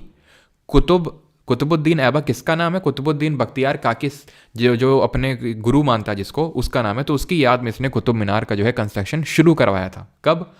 Letter part of 12th century AD में। Later part of 12th century AD मतलब हम बोल सकते हैं 1196 AD के समथिंग अराउंड इसने शुरू करवाया होगा, क्योंकि 1194 में चंदावर का बैटल होता है, जयचंद हारते हैं तो वो वापस चला जाता है, ठीक है। कौन? गौरी। डेथ वगैरह बाद में होती है उसकी, और तभी कुतुबुद्दीन ऐबक को ये सौंप के चला जाता है। तो उसी टाइम पे इसने बनवाना जो है ये शुरू कर दिया था एक तरह से, ठीक है। क्लियर यहाँ तक? He also began the construction of Qutub Minar in honour of famous Sufi saint Khwaja Qutbuddin Bakhtiyar Kaki. He patronise writers like, तो हसन नज़ामी अगर आपसे पूछेगा कि किसके टाइम पे राइटर था, किसका कंटेम्प्रेरी था ये, या फिर फ़खरुद्दीन किसका कंटेम्प्रेरी था, तो ये कुतुबुद्दीन ऐबक का। इस हसन उन नज़ामी ने ताजुल मस्सिर करके किताब लिखी। हमने अभी तक 3 किताबें देखी। एक तो फिरदौसी ने जो शाहनामा लिखी, एक किताबुल हिंद जो अलबरूनी ने लिखी, दोनों महमूद ऑफ गजनवी के टाइम के हैं, वो 1001 AD ऐसा टाइम का, ठीक है, 1000 AD के टाइम के। ये हसन उन निज़ामी किसके टाइम का है? कुतुबुद्दीन ऐबक के टाइम का। क्लियर है यहाँ तक? किसी का कोई डाउट होगा तो पूछेगा। यह है कुतुब मीनार जो 5 स्टोरेज 5 मालों में बना हुआ है, ठीक है। 5 मालों में ये बना हुआ है, 5 स्टोरेज में, और 73 मीटर इसकी हाइट है। कहीं कहीं पे आप 72.5 मीटर भी देखेंगे। कंस्ट्रक्शन शुरू करवाया था कुतुबुद्दीन ऐबक ने, कंप्लीट नहीं करवाया था। इसमें 3 रूलर्स इन्वॉल्व हैं। एक तो कुतुबुद्दीन ऐबक, इसके बाद जो इसका गुलाम और इसका जो दामाद है वो इल्तुतमिश, और ऊपर में आएगा फिरोज शाह तुगलक भी, अभी देखेंगे। ये जो है अभी हम देखेंगे आगे कल के लेक्चर में, ये अलाउद्दीन खिलजी ने बनवाया था इस चीज़ को, ठीक है। अब अगर आपको कोई डाउट ना हो तो फिर हम आगे बढ़ें और शमशुद्दीन इल्तुतमिश के बारे में पढ़ें अभी। गया था सर एक्स के साथ कुव्वतुल इस्लाम और कुतुब मीनार देखने, अब वो किसी और के साथ जाती हूँ। अच्छा, कंप्लीट ओके। वो फिरोज शाह तुगलक ने बनवाया था नवोली, ठीक है।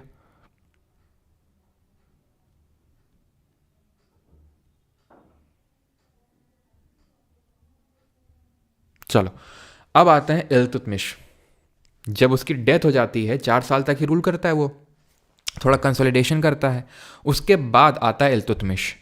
अब इसका क्या कोई बेटा नहीं था क्या? कुतुबुद्दीन ऐबक का था, उसका नाम था आराम शाह, ठीक है, उसका नाम था आराम शाह। ही किल्ड आराम शाह।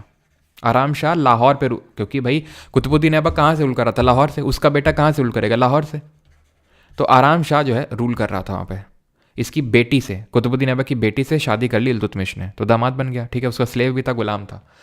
तो उसने सबसे पहले तो आराम शाह को मारा और लाहौर से अपनी कैपिटल को शिफ्ट कर लिया दिल्ली, क्योंकि ऑब्वियस सी बात है लाहौर में लोग रेजिस्ट करेंगे, है ना, जीने नहीं देंगे इल्तुतमिश को, तो उसने दिल्ली कैपिटल को शिफ्ट कर लिया। और ये जो थोड़े बहुत बच गए थे बख्तियार काकी और ये क्या नाम है इसका, खिलजी, बख्तियार खिलजी, ठीक है, तो इसको यहाँ से हटाया, ठीक है, और अपना थ्रोन बिठाया उसने। और ये कुबाचा वगैरह तो पहले हट चुके थे, ठीक है। तो इसने भी कंसोलिडेशन का काम किया and he saved Delhi from the wrath of Changez Khan. तो उसी समय एक मंगोल इन्वेडर था, आपने चंगेज़ खान का नाम ज़रूर सुना होगा, ठीक है, ये मंगोल था एक, ठीक है, चंगेज़ खान, ठीक है, जिसने कि न जाने कहा, मतलब बहुत इन्वेजन्स इसने किए चंगेज़ खान ने, और इसके रैथ के बारे में तो सबने किससे सुने होंगे, ठीक है। चंगेज़ खान इंडिया पर इसने बहुत ऐसे प्रॉपर तरीके से अटैक किया नहीं, ठीक है, because he didn't get any solid reason to attack India. और इल्तुतमिश ने कहीं ना कहीं इस तरह का ऐसे कोई हरकत नहीं करी जो चंगेज़ खान को कुछ ऐसे साइंस दे अटैक करने के लिए। तो आपसे पूछता चंगेज़ खान ने इंडिया में किस टाइम पर इन्वेजन किया था, मतलब पूरी तरह से इन्वेजन तो नहीं किया था, लेकिन हाँ अब ये मान सकते हैं कि इसी के टाइम पे था, या फिर इसके आसपास वाला जो हमारा ट्रांस ऑक्सीनिया रीजन है, जो चंगेज़ खान है ट्रांस जो ऑक्सीनिया रीजन है वहाँ पर अटैक किया था। मैंने इसे ट्रांस ऑक्सीनिया रीजन, तो ये जो इराक और अफगानिस्तान वाला जो रीजन है वहाँ की हम बात कर रहे हैं, तो वहाँ पर इसने अटैक किया था उस टाइम पे, ठीक है। और ट्रांस ऑक्सीनिया रीजन पर अटैक किया था 1219 के टाइम पे, 1219। उसके बाद 1227 में इसकी डेथ हो जाती है, और इसी बीच 1221 के टाइम पे, 1221 के टाइम पे इसका अटैक मतलब ये काफ़ी पास आ गया था इंडिया के, लेकिन अटैक किया नहीं था चंगेज़ खान ने। ये चीज़ आपने ध्यान रखनी है, ठीक। तो चंगेज़ खान के बारे में बस इतना ही हमें ध्यान रखना है। निज़ामुल मुल्क की अगर बात करेंगे तो ये वज़ीर था एक इल्तुतमिश के अंडर में। वज़ीर का मतलब होता है प्राइम मिनिस्टर। वज़ीर सबसे इंपॉर्टेंट मिनिस्टर था उस टाइम का।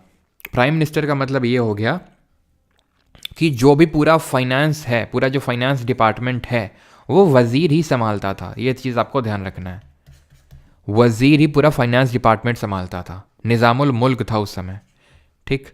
ही इंट्रोड्यूस्ड, यानी इल्तुतमिश इंट्रोड्यूस्ड सिल्वर, टंका एंड कॉपर जीतल। सिल्वर कॉइन इसने जिनका नाम टंका था, और कॉपर कॉइन जिनका नाम जीतल था, उसको इंट्रोड्यूस किया इल्तुतमिश ने।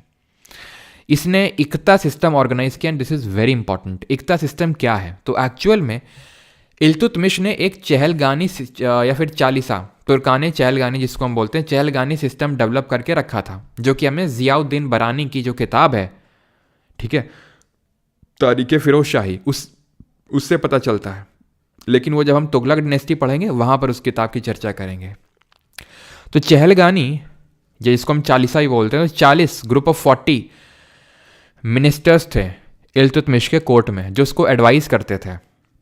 अब क्योंकि वो इंपॉर्टेंट मिनिस्टर थे, ये कौन थे? या तो वो टर्किश ओरिजिन के थे, या फिर वो स्लेव्स थे जिनको इल्तुतमिश, क्योंकि वो ये क्या करते थे, उठाते थे मार्केट से स्लेव, गुलाम उठाते थे, स्लेव मतलब बच्चे उठाते थे बच्चे, और उनको एज ए स्लेव लाते थे और उनको ट्रेन करते थे, और वो उनके लिए लॉयल रहते थे उनके जीवन भर। ऐसा ही हम देखेंगे, आपने पक्का नाम सुना होगा मलिक काफूर का, अलाउद्दीन खिलजी, तो वो भी एक स्लेव था।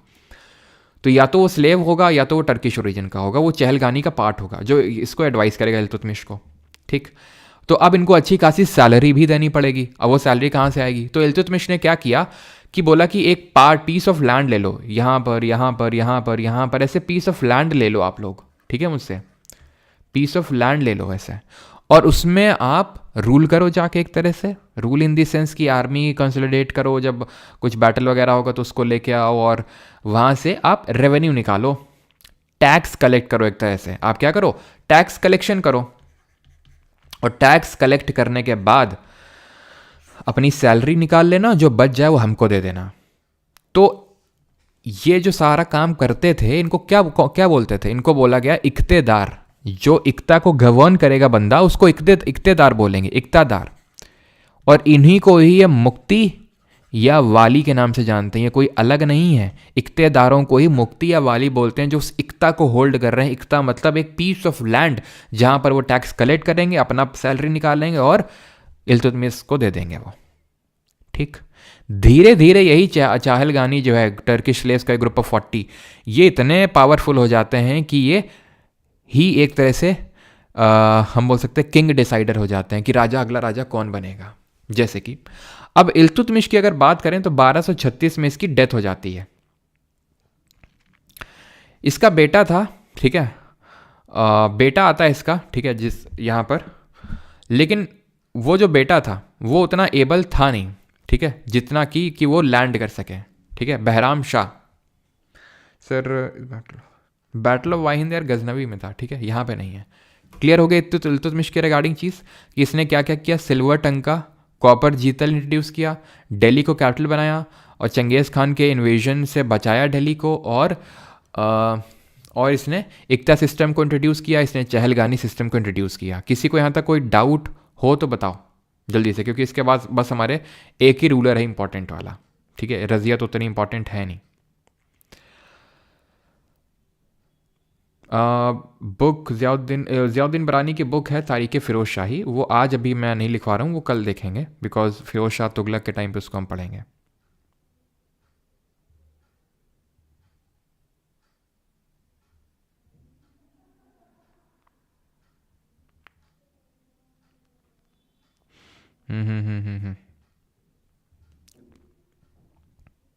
क्लियर है यहाँ तक भैया? क्वीन नेक की देवी थी प्रभावती गुप्ता, वाकाटक डायनेस्टी की एक रूलर थी, वो हमने देखा था, वो गुप्ता डायनेस्टी के टाइम पे थे। ठीक है, उसी को ही हमारे घुरिड बोल देते हैं। ठीक है कंचन जी। आगे बढ़े तो रज़िया अब थ्रोन पे आती है। क्यों? क्योंकि अगर आप ध्यान से देखें तो एक्चुअल में शमसुद्दीन इल्तुतमिश के बाद ऐसा नहीं कि इसका कोई बेटा था, नहीं, बेटा था, ठीक है, लेकिन वो जो बेटा था, ठीक है, बहराम शाह, वो इतना एबल रूलर था नहीं। और उसकी जो मदर थी, क्योंकि इल्तुतमिश की जो मल्टीपल शादियाँ हुई थी तो उसमें एक शादी से जो हुई थी वो रज़िया थी, ठीक है, और दूसरी जो थी इसके हम स्टेप मदर बोल सकते हैं रज़िया की, उसका नाम था शाह तुर्काना। ठीक है, तो ये क्या चाहती थी कि इसका बेटा बने, आए थ्रोन पे, इल्तुतमिश रज़िया ना आए। तो इसने क्या किया, इसने इसको मतलब अपने बेटे को बनाया और धीरे धीरे क्या किया, इसने चहलगानी को भी मरवाना शुरू कर दिया इनको, क्योंकि उसको ये लगा था कि चहलगानी कहीं ना कहीं आगे चल के उसके लिए दिक्कत पैदा कर सकते हैं। तो कहीं ना कहीं चहलगांस ने विद्रोह कर दिया शाह तुर्काना और उसके बेटे के खिलाफ। तो रज़िया सुल्तान ने यहाँ पर देखा एक अपॉर्चुनिटी, आपदा को अवसर में इसने बदला और क्या किया, इसने यहाँ पर थ्रोन पे बैठ गई चहलगानियों का सपोर्ट लेके और साथ ही साथ लोगों का सपोर्ट लेके। ठीक, अब होता क्या है, भटिंडा में एक रूलर था जिसका नाम था अल्तुनिया। ठीक है, तो अल्तुनिया, अब इससे पहले भी क्या हुआ था कि जो रज़िया थी उसने इधर उधर के छुटपुट रूलर्स को हराया था, और हराने के बाद एक इथियोपियन स्लेव था जिसका नाम था याकूत। ठीक है, इथियोपियन स्लेव था, नहीं, इथियोपिया से आया था और उसका नाम था याकूत। इसको एक इंपॉर्टेंट पोजीशन पे बिठा दिया, किसने? रज़िया ने। ये देख के चहलगांस चिढ़ गए। क्यों? क्योंकि वो तो टर्किश ओरिजिन के हैं। आप टर्क के होते होते, अब जैसे वही है कि आप जैसे मान लो आपके घर के सदस्य हैं, आप उनको हटा के किसी एक बाहरी सदस्य को कुछ ज़्यादा तवज्जो देने लगो, उनको कुछ इंपॉर्टेंट उनके लिए करने लगो, तो ऑब्वियस सी बात है घर के जो लोग हैं वो चिढ़ेंगे। तो वो भी चिढ़ रहे थे। तो यानी एक तरह से कहीं ना कहीं रज़िया के खिलाफ थोड़ा सा अगेंस्ट में चहलगांस थे। याकूत को क्या किया, अब यहाँ पर रज़िया ने याकूत को भेजा अल्तुनिया पे। अल्तुनिया भटिंडा का रूलर था, इस पर अटैक करने के लिए भेजा अल्तुनिया ने याकूत को मार दिया। अब इसके बाद जाती है रज़िया खुद अल्तुनिया में, लेकिन अब क्या होता है, अब अल्तुनिया से शादी हो जाती है रज़िया की। जी हाँ, वही अल्तुनिया जिसने कि याकूत को मारा, जो एक तरह से रज़िया ने भेजा था। और रज़िया फिर अल्तुनिया को हराने गई भटिंडा में, लेकिन अल्तुनिया ने कैप्चर कर लिया रज़िया को, रज़िया के साथ शादी कर लिया। ठीक है, तो ये माना जाता है कि जब रज़िया और अल्तुनिया जब वापस आ रहे थे, कहाँ पर? दिल्ली में, क्योंकि दोनों ने शादी कर ली थी, तो भटिंडा से अब दिल्ली में आएंगे, तो इनको एक कंस्पिरेसी के थ्रू मार दिया गया। कुछ लोगों का मानना है कि खोखार करके एक ट्राइब है, खूंखार ट्राइब, उसने मार दिया। कुछ लोगों का मानना है कि ये कंस्पिरेसी उसके ब्रदर नहीं करी थी, यानी उसके भाई, रज़िया सुल्तान के जो भाई है, उसी ने करी थी कंस्पिरेसी उसके खिलाफ। और कंस्पिरेसी करके यहाँ पर उसने मरवा दिया अपनी बहन को रज़िया को, सो दैट वो खुद रूलर बन जाए। लेकिन अब हमें कंस्पिरेसी पे नहीं जाना है कि क्या सही क्या नहीं, बस खुखार ट्राइब अब ध्यान रखेंगे, ठीक है। रज़िया के टाइम पे और इल्तुतमिश के टाइम पे मिनहाजे सिराज, ठीक है, मिनहाजे सिराज करके एक क्रॉनिकलर था, क्रॉनिकलर, ठीक है, क्रॉनिकलर था यानी कि हिस्टोरियन था। इसने एक बुक लिखी थी जिसको हम, देखो जो उस समय पे हिस्टोरिकल बुक लिखी जाती थी उसको हम तवारीख बोलते थे, तवारीख, ये ध्यान रखेंगे, ठीक है, हिस्टोरिकल बुक्स। और ये जितनी भी बुक्स हैं ध्यान रखना, भले टर्किश ओरिजिन के थे, लेकिन कोर्ट लैंग्वेज, जो कोर्ट लैंग्वेज इनके टाइम पे चलती थी वो पर्शियन लैंग्वेज थी, ठीक है। और यही पर्शियन लैंग्वेज जो हम आगे देखेंगे दिल्ली सल्तनत के बाद जो मुगल्स आते हैं वो भी कंटिन्यू करते हैं। तो इन्होंने एक किताब लिखी थी ताबकत नसीरी, और इस किताब ताबकत नसीरी में मिनहाज सिराज ने बताया था कि रज़िया की जो बेटी थी, रज़िया, और मतलब इल्तुतमिश की जो बेटी थी Razia, she was more able than the sons of Iltutmish, यानी कि जो इल्तुतमिश के बेटे थे उनसे ज़्यादा काबिल थी रज़िया, और Razia was the only Muslim women ruler of medieval history. पहली भी यही थी, आखिरी भी यही थी। इसके बाद हमें कोई फीमेल रूलर देखने को नहीं मिलती, ना तो दिल्ली सल्तनत में और ना ही मुगल सल्तनत में, क्योंकि इस्लामिक इन्वेजन तो अभी शुरू हुआ ना, इस्लाम धर्म तो अभी शुरू हुआ, इससे पहले तो इस्लाम का कोई नामो निशान नहीं था। वो तो ठीक है, सबसे पहले तो उसने मोहम्मद बिन कासिम ने इन्वेजन किया, ऐसा ज़्यादा कोई कन्वर्जन किया नहीं, सिंध वाले प्रांत में थोड़ा बहुत कन्वर्जन हुआ, ठीक है, हिंदूज का, लेकिन उसके बाद जो मेन किया वो गजनवी ने, देन गौरी ने किया, एंड देन धीरे धीरे मुगल्स तक ये होता रहेगा कन्वर्जन, ठीक है। तो हम ये बोल सकते हैं कि ना तो पहले था कोई फीमेल मुस्लिम वुमेन रूलर और ना आगे आएगा सच कुछ, तो she was the only one, ठीक है। तो याकूत बेचारा क्या करें हम, ठीक है, याकूत के साथ चीटिंग हो गई। चलिए अभी आते हैं the last prominent ruler of slave dynasty and that is Ghiyasuddin Balban. इसका रूल 1266 से 1287 तक रहता है, लेकिन आपके दिमाग में आएगा कि सर 1240 से लेकर 1266 के बीच में क्या रहा, क्या रहा।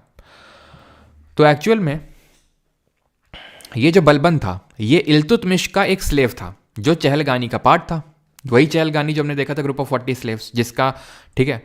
तो ये बाद में एक नाइब बन गया था, नाइब, नाई नहीं, नाइब। नाइब कौन होता था? तो नाइब होता था एक important minister who was in charge of all other departments, all या फिर ऑल डिपार्टमेंट्स एक्सेप्ट फाइनेंस। क्यों? क्योंकि फाइनेंस को कौन देख रहा है? वजीर, ठीक है, वजीर देख रहा है उसको।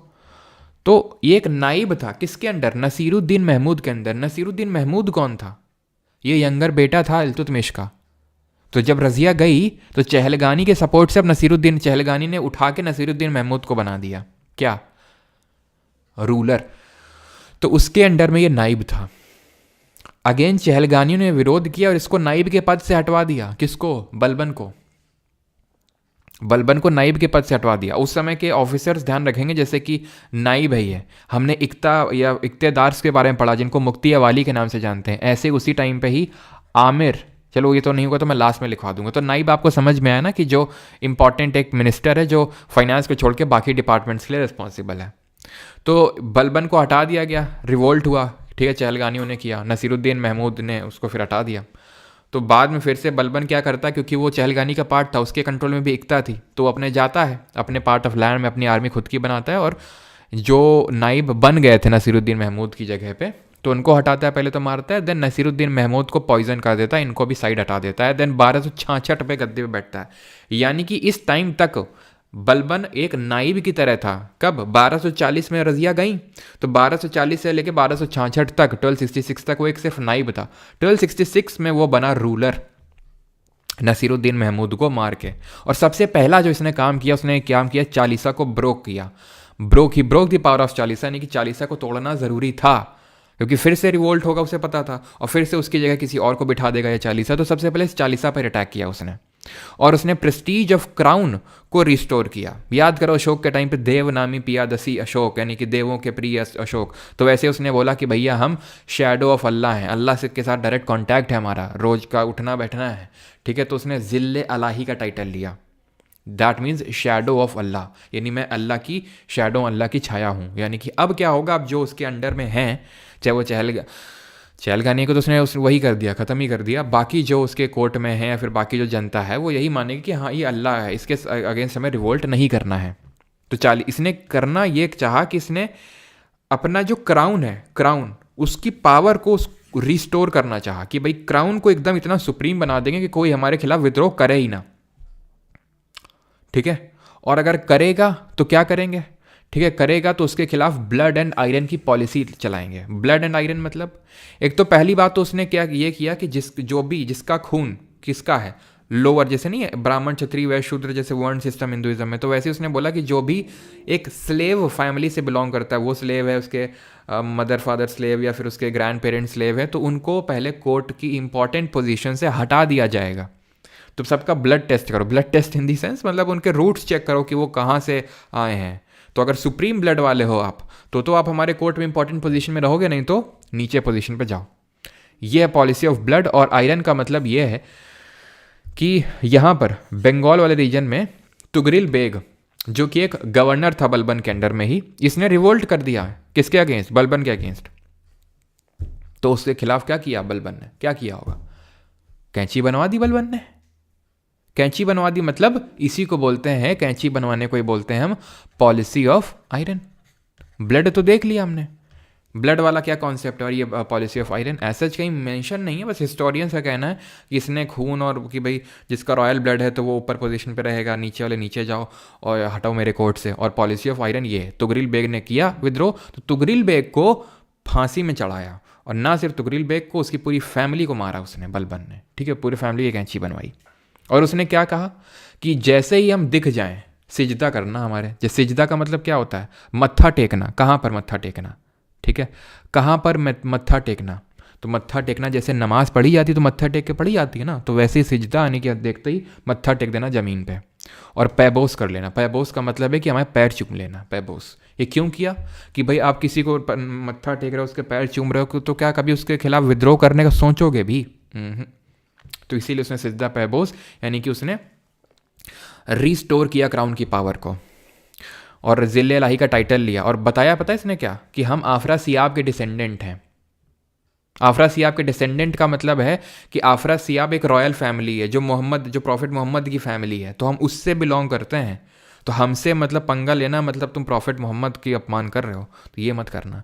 ओरिजिनल नेम इसका उलुग खान था। आगे भी कुछ रूलर आएंगे जिनका नाम उलुग खान होगा, ध्यान रखेंगे इस चीज़ को, ठीक है। तो Balban was the first Ulugh Khan हम बोल सकते हैं। इसने एक मिलिट्री डिपार्टमेंट सेटअप किया नोन एज दीवान अर्ज। ये एक मिलिट्री डिपार्टमेंट था। और इसने दिल्ली सल्तनत में सबसे पहले फेस्टिवल ऑफ नवरोज़, जो कि एक पारसी फेस्टिवल है, उसकी शुरुआत करी, ठीक है। पारसी फेस्टिवल नवरोज़ की इसने शुरुआत करी दिल्ली सल्तनत में, ठीक। और इसकी यहाँ, और इसको मतलब ये, ठीक है, 1279, तो ये तुगरिल बेग की बात हो रही है। एंड देन 1287 तक रहता है, इसकी डेथ हो जाती है। और इसके बाद इसका जो पोता है वो आता है कैकूबाद, जो कि लास्ट रूलर होता है स्लेव डायनेस्टी का। ये हम बोल सकते हैं कि 1287 से लेकर 1290 तक रूल करता है। अब इस कैकूबाद का क्या हुआ वो जानेंगे कल के एपिसोड में। जैसे कि हमारे सीरियल्स आते हैं, है ना, टीवी में, पूरा नहीं दिखाते हैं, to be continued, to be continued. यहाँ से जो आगे स्टोरी है वो कल देखेंगे, कैकूबाद का किसने क्या किया, ठीक है, और कौन आया थ्रोन पे, कौन आया थ्रोन पे, वो तो काफ़ी लोग जानते होंगे, लेकिन क्या हुआ, स्टोरी बड़ी मज़ेदार है। तो यहाँ से कल कंटिन्यू करेंगे, ठीक। ये इंग्लिश का बैच है, ये आप डाउट पूछ सकते हो यहाँ पर और यहाँ पर, ठीक है। क्वेश्चन लगाते हैं सबसे पहले तो, ठीक है। ये आपका ये बैच है। काफ़ी लोग बोलते हैं कि सर ये प्राइवेट क्यों हो जाती हैं क्लासेस, क्योंकि ये पेड बैच की क्लास हैं जो आपको परमार एकेडमी ऐप के अंदर मिल जाएंगी। सारी रिकॉर्डेड क्लास नोट, क्विजेस, सब कुछ, ठीक है। इसी के अंदर ही आपको इंग्लिश का बैच ही मिल जाएगा, इसी के अंदर ही आपको कंप्यूटर की क्लासेस भी मिल जाएंगी, ठीक है। इंग्लिश का अलग से आपको लेने की ज़रूरत नहीं है अगर आप इस बैच में हैं तो। ये फ्री में ई बुक्स अवेलेबल करवा दी गई हैं टेलीग्राम और परमार अकेडमी ऐप दोनों में, ठीक है। इसके बारे में कल भी चर्चा करी थी। इसमें सारे सब्जेक्ट वाइज, यानी कि आपके history, geography, polity, physics, chemistry, bio, static, सब कुछ सब्जेक्ट वाइज है मॉक फॉर्मेट में। जितने भी 2024 में जितने भी पेपर हुए हैं, जैसे जीडी का हुआ है, junior engineer, CHSL, selection post, MTS, steno, CPO, CGL, सब के ई बुक, ठीक है, फ्री ऑफ कॉस्ट है ये सभी के लिए। चलिए भाई स्टार्ट करते हैं। अब हम क्वेश्चंस लगाना, और क्वेश्चन जब लगाएंगे ना तब आपको पता चलेगा भाई कि भाई आपने कितना याद रखा और कितना नहीं।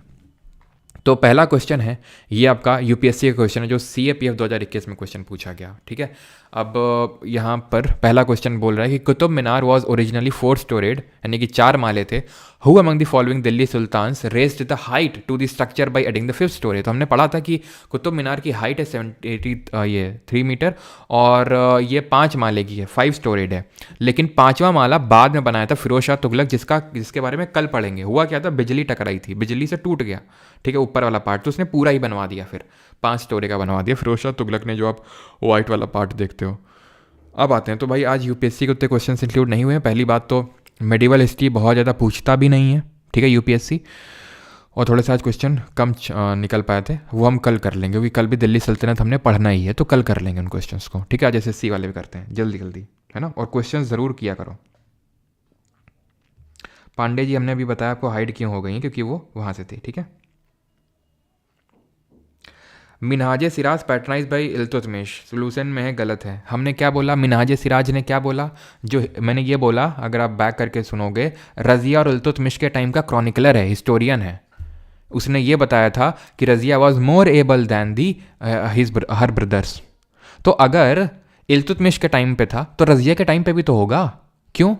क्योंकि तभी तो उसको पता कि रज़िया ज़्यादा एबल थी एज़ कम्पेयर टू, नहीं तो जब रज़िया को उसने देखा ही नहीं तो कैसे लिख सकता है। तो इल्तुतमिश के टाइम पे तो था ही वो, रज़िया के टाइम पे भी था, ठीक है।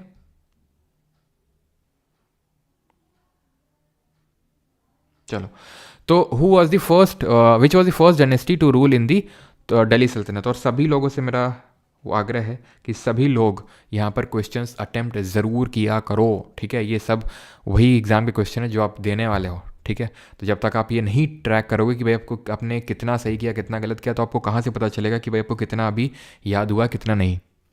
तो पहली डायनेस्टी जिसका दिल्ली सल्तनत पर रूल था वो कौन सी थी, तो ये थी आपकी। और एक चीज़ ध्यान रखेंगे, एक चीज़ यहाँ पर ध्यान रखेंगे कि दैट इज़ कहाँ गया वो हमारा, ये है कि इसके पीछे का भी कभी कभी पूछ लेता है आपसे, ये जो अल्तुनिया नहीं है, अल्तुनिया, तो अल्तुनिया ने रज़िया को, अभी मैंने बताया था रज़िया को बंद करवा दिया था जेल ने, तो अल्तुनिया कैप्चर्ड रज़िया इन किला मुबारक। भटिंडा का रूलर था ना, तो किला मुबारक आपका भटिंडा में होगा, तो किला मुबारक ऑफ भटिंडा, ठीक है। ये चीज़ आप ध्यान रखेंगे। बाकी बलबन के बारे में हमने देख लिया, और बलबन के रिगार्डिंग एक चीज़ ये भी ध्यान रखेंगे कि है he adopted the policy of consolidation rather than expansion. यानी इसने एक्सपैंड करने का नहीं सोचा कि हम ये भी, तो इसने कोई जंग वंग नहीं लड़ी, इसका मेन था कि भाई जितना है उसी को पहले संभाल लें हम, ठीक है। ये चहलगानी, अगर हम लड़ने जाएंगे तो चहलगानी वहलगानी यहाँ सब खराब कर देंगे मामला। तो he adopted the policy of what, consolidation rather than expansion, ठीक। और एक चीज़ ये ध्यान रखेंगे कि जो हमारे ये चौहान डायनेस्टी के रूलर्स हैं, इनके बारे में कहाँ से पता चलता है, ठीक है। तो इनके बारे में ये चीज़ ध्यान रखेंगे कि इनके बारे में हमें पता चलता है एक बिजौलिया इंस्क्रिप्शन है, बिजौलिया प्रेजेंट डे राजस्थान में पड़ता है, वहाँ पर इंस्क्रिप्शन, क्योंकि पहले ये वहीं पे रूल कर रहे थे, बाद में दिल्ली में आए थे जब तोमर डायनेस्टी के बाद, ठीक है। तो बिजौलिया इंस्क्रिप्शन चौहान डायनेस्टी से एसोसिएटेड है, बस इतना ध्यान रखेंगे। अब क्वेश्चंस करेंगे, तो इसका आंसर क्या हो जाएगा, दिल्ली सल्तनत में सबसे पहले रूल मामलुक का था, जिनको कि हम स्लेव डायनेस्टी के नाम से भी जानते हैं। अगर आपको याद हो, सख्त सा लौंडा, इस तरह से हमने पढ़ा था, जिसमें स्लेव डायनेस्टी थी, जिसको मामलुक डायनेस्टी बोलते हैं, ठीक है। क्यों स्लेव डायनेस्टी बोलते हैं इसको, क्योंकि जो प्रोमिनेंट 3 रूलर्स थे, कुतुबुद्दीन ऐबक, इल्तुतमिश और बलबन, तीनों ही स्लेव्स थे। कुतुबुद्दीन ऐबक मोहम्मद गौरी का स्लेव था, इल्तुतमिश कुतुबुद्दीन ऐबक का स्लेव था, और बलबन इल्तुतमिश का स्लेव था। तो तीनों ही एक दूसरे के स्लेव थे। सारे स्लेव नहीं थे डायनेस्टी के रूलर, लेकिन ये 3 इंपॉर्टेंट जो बड़े रूलर्स थे वो थे, खिलजी, तुगलक, सैयद और लोधी, ठीक। Who among the following was the, ये आपको नहीं करना है, ठीक है। पहला सुल्तान जिसने अजमेर की जो ख्वाजा मोइनुद्दीन चिश्ती की जो दरगाह है, जहाँ पे आज भी आप देखते हैं ना, कभी भी अगर चुनाव होंगे तो तुरंत अजमेर की में चादर चढ़ाने पहुंच जाते हैं हमारे कौन पॉलिटिशियंस हो गए, हमारे एक्टर्स वगैरह भी जाते हैं। तो ये सबसे पहले यहाँ पर मोहम्मद बिन तुगलक गया था, जिसके बारे में कल देखेंगे। Which of the following dynasties genealogy was found in Bijolia inscription. तो बिजौलिया इंस्क्रिप्शन में सबसे पहले किसकी वंशावली के बारे में पता चलता है कि भाई ये पहले रूलर आए थे, इसमें दिन ये। तो ये हमें चौहान डायनेस्टी के जो रूलर्स हैं उनके बारे में पता चलता है, चाहमना डायनेस्टी। ठीक है, अगला है KNG की फैक्ट। वो हरिसेन अलग है, ठीक है, ऐसा नहीं कि हरिसेन एक का नाम हो गया तो दूसरे का हो नहीं सकता है।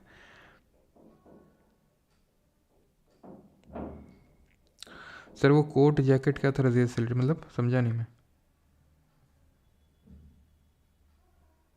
चलो, तो in which year did the Mongols under Genghis Khan invade Transoxiana in north east Iran. तो नॉर्थ ईस्ट ईरान मैंने बताया था ट्रांस, बिकॉज वहाँ पर एक रिवर थी, ऑक्स रिवर, ठीक है। तो उसके अराउंड यहाँ पर चंगेज़ खान ने कब इन्वेजन किया था, तो मैंने आपको बताया था ये इन्वेजन हुआ था 1219 में, 1219 में हुआ था ये, ठीक है। वहाँ पर मैंने लिखवाया भी था 1219 में हुआ था, और 1221 में इंडिया के टाइम पर, मतलब इंडिया के अराउंड अटैक किया था, और 1227 के अराउंड जो है ये मर गया था, इसकी डेथ हो गई थी। विच of the following is did Alexander invade Punjab. तो पंजाब वाले जगह पे अलेक्जेंडर ने कब इन्वेजन किया था, तो हमने देखा था, और ये कब मरा था, तो 326 BC में इसने इन्वेजन किया था, 323 BC में इसकी डेथ हो गई थी, ठीक है। अब ये मत पूछना कि सर 326 BC में इन्वेजन किया, 323 BC में मर कैसे सकता है, बिकॉज 323 पहले बाद में आएगा, 326 पहले आएगा। Who among the following was the daughter of Iltutmish, ठीक है, और ruler of slave Mamluk dynasty. Iltutmish की डॉटर कौन थी, तो इल्तुतमिश की डॉटर थी रजिया सुल्तान। ऑप्शन नंबर सी यहाँ पर सही आंसर होगा। Who among the following was the first Sultan of Delhi to style himself as जिले इलाही। जिले इलाही का टाइटल किसने लिया, CHSL 2024। ये क्वेश्चन था आपका MTS 2023। तो जिले इलाही का टाइटल बलबन ने लिया, जिसने बोला हम आफरा सी आपके डिसेंडेंट हैं। नवरोज़ फेस्टिवल शुरू किया, दीवाने अर्ज डिपार्टमेंट मिलिट्री का शुरू किया इसने। अच्छा हाँ, मुझे आपको इंपॉर्टेंट ऑफिसर्स लिखवाने थे ना, तो एक सेकंड मैं इंपॉर्टेंट ऑफिसर्स यहाँ पर लिखवा देता हूँ एक बारी, क्योंकि काफ़ी लोगों को पता नहीं क्या आदत होती है भागने की, क्विज़ करना ही नहीं है, ठीक है। यहाँ पर अब उनका छूट जाएगा, यहाँ पर मिस होने वाला है उनका जो यहाँ पर भागे हैं, ठीक है। तो वज़ीर के बारे में तो मैंने आपको बता दिया था कि ये काइंड ऑफ प्राइम मिनिस्टर है, ठीक है। क्वेश्चन बाद में करेंगे, पहले प्रीति वर्मा बिल्कुल वही बताने जा रहे हैं ऑफिसर्स की पोजीशन। तो ये प्राइम मिनिस्टर था जो कि क्या संभाल रहा था, जो फाइनेंस डिपार्टमेंट संभाल रहा था। फाइनेंस डिपार्टमेंट तो संभाल रहा था ये, लेकिन रेवेन्यू कलेक्ट करने का काम किसका था, वो आमिल का काम था। Amil used to collect the revenue, collect revenue, revenue को कलेक्ट करने का टाइम था। इसको हम समहारता से रिलेट कर सकते हैं, जो हमने मगध के टाइम पे पढ़ा था, याद आ रहा है आपको। समहारता रेवेन्यू को कलेक्ट कर रहा है, और सानी दाता क्या कर रहा है, सानी दाता चीफ ट्रेजरी ऑफिसर है ना, चीफ ट्रेजरी ऑफिसर है। आमिल को आमिर से कंफ्यूज मत करिएगा, आमिल रेवेन्यू कलेक्ट कर रहा है, जो आमिर है वो एक तरह से गवर्नर है परगना का, गवर्नर ऑफ परगना। अब परगना क्या है, तो प्रोविंस के अंडर में परगना आ रहा है। जैसे ये पूरा इल्तुतमिश का एम्पायर, ये सेंटर से कंपेयर कर सकते हो। देन प्रोविंस होंगी, जैसे यूपी MP आज हमारा, तो उसको प्रोविंस है। देन उसके अंदर जो डिस्ट्रिक्ट है उसको परगना से कंपेयर कर सकते हो। तो ये गवर्नर था परगना का, आमिर, ठीक है। वजीर देख लिया, आमिल देख लिया, और आमिर देख लिया, ठीक है, वजीर, ठीक है। और वो तो मैंने आपको बता ही दिया था, नाइब। नाइब कौन था, नाइब था in charge of all the other department, ठीक है, इंचार्ज ऑफ ऑल डिपार्टमेंट से मैंने लिखवा दिया था एक्सेप्ट फाइनेंस, ठीक है। और मुक्ति वाली तो ये हम पहले ही देख चुके हैं, मुक्ति वाली जिनको इक्तेदार बोलते हैं, ये क्या थे, दे होल्ड इक्ता, इक्ता होल्ड करते हैं, उसका एडमिनिस्ट्रेशन चलाते हैं, टैक्स कलेक्ट करते हैं, कुछ अपना रखते हैं, बाकी रूलर को देते हैं, ठीक है। तो ये इक्ता और मुक्ति, ये ध्यान रखना। तो आमिल, आमिर, नाइब, वजीर, मुक्ति वाली। बाकी जैसे आज हमने एक डिपार्टमेंट पढ़ा, दीवाने अर्ज मिलिट्री डिपार्टमेंट, जो बलबन लाया था, ऐसे ही और भी डिपार्टमेंट आएंगे खिलजी और बाकियों के टाइम पे। तो वो जब खत्म हो जाएगा दिल्ली सल्तनत कल आखिर में, तो वहाँ पर मैं एक साथ लिखवाऊंगा उसको, ठीक है।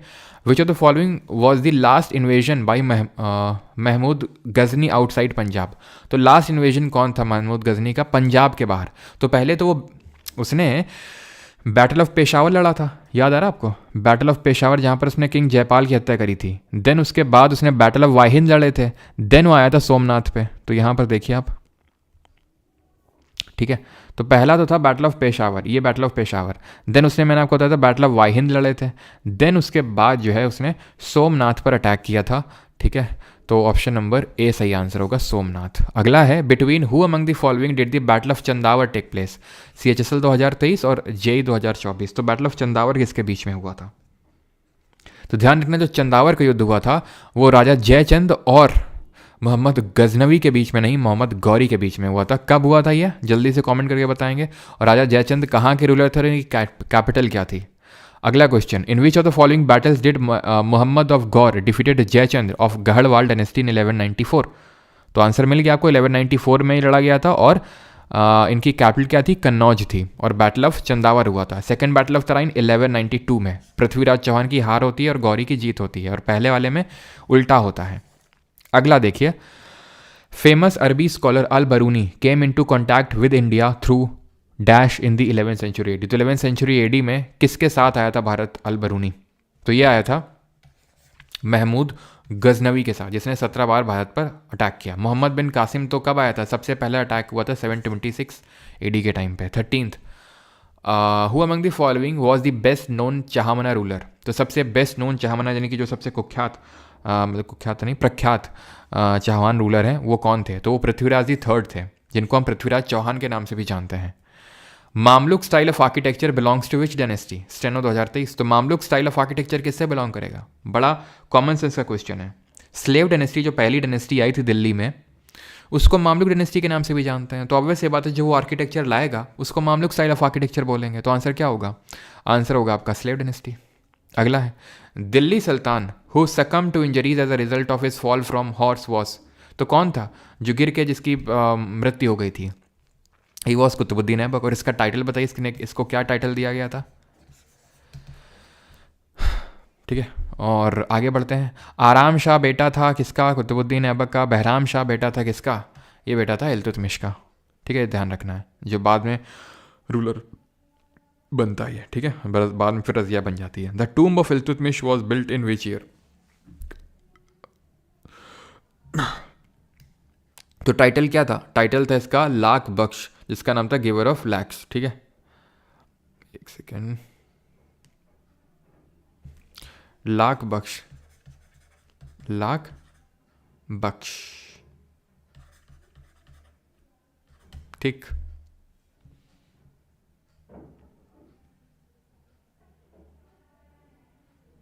चलो अगला करते हैं, that is the tomb of Iltutmish was build in which year? तो टूम्ब जो है इल्तुतमिश का, पहली बात तो कहाँ पर है? तो ये है आपका पड़ता है आपका दिल्ली में। ठीक है, टूम्ब ऑफ इल्तुतमिश दिल्ली में पड़ता है ये। ठीक है, ऑप्शंस हैं आपके 1258, ओके ठीक है, हाँ ठीक है, 1235 है। तो इसमें ऑप्शन नंबर सी 1235, मुझे लगा सब 1400 1300 की लाइन में। तो 1235 इसका सही आंसर होगा। 1210 में डेथ हुई थी, 1235 में इसका टूम बनाया गया था दिल्ली में।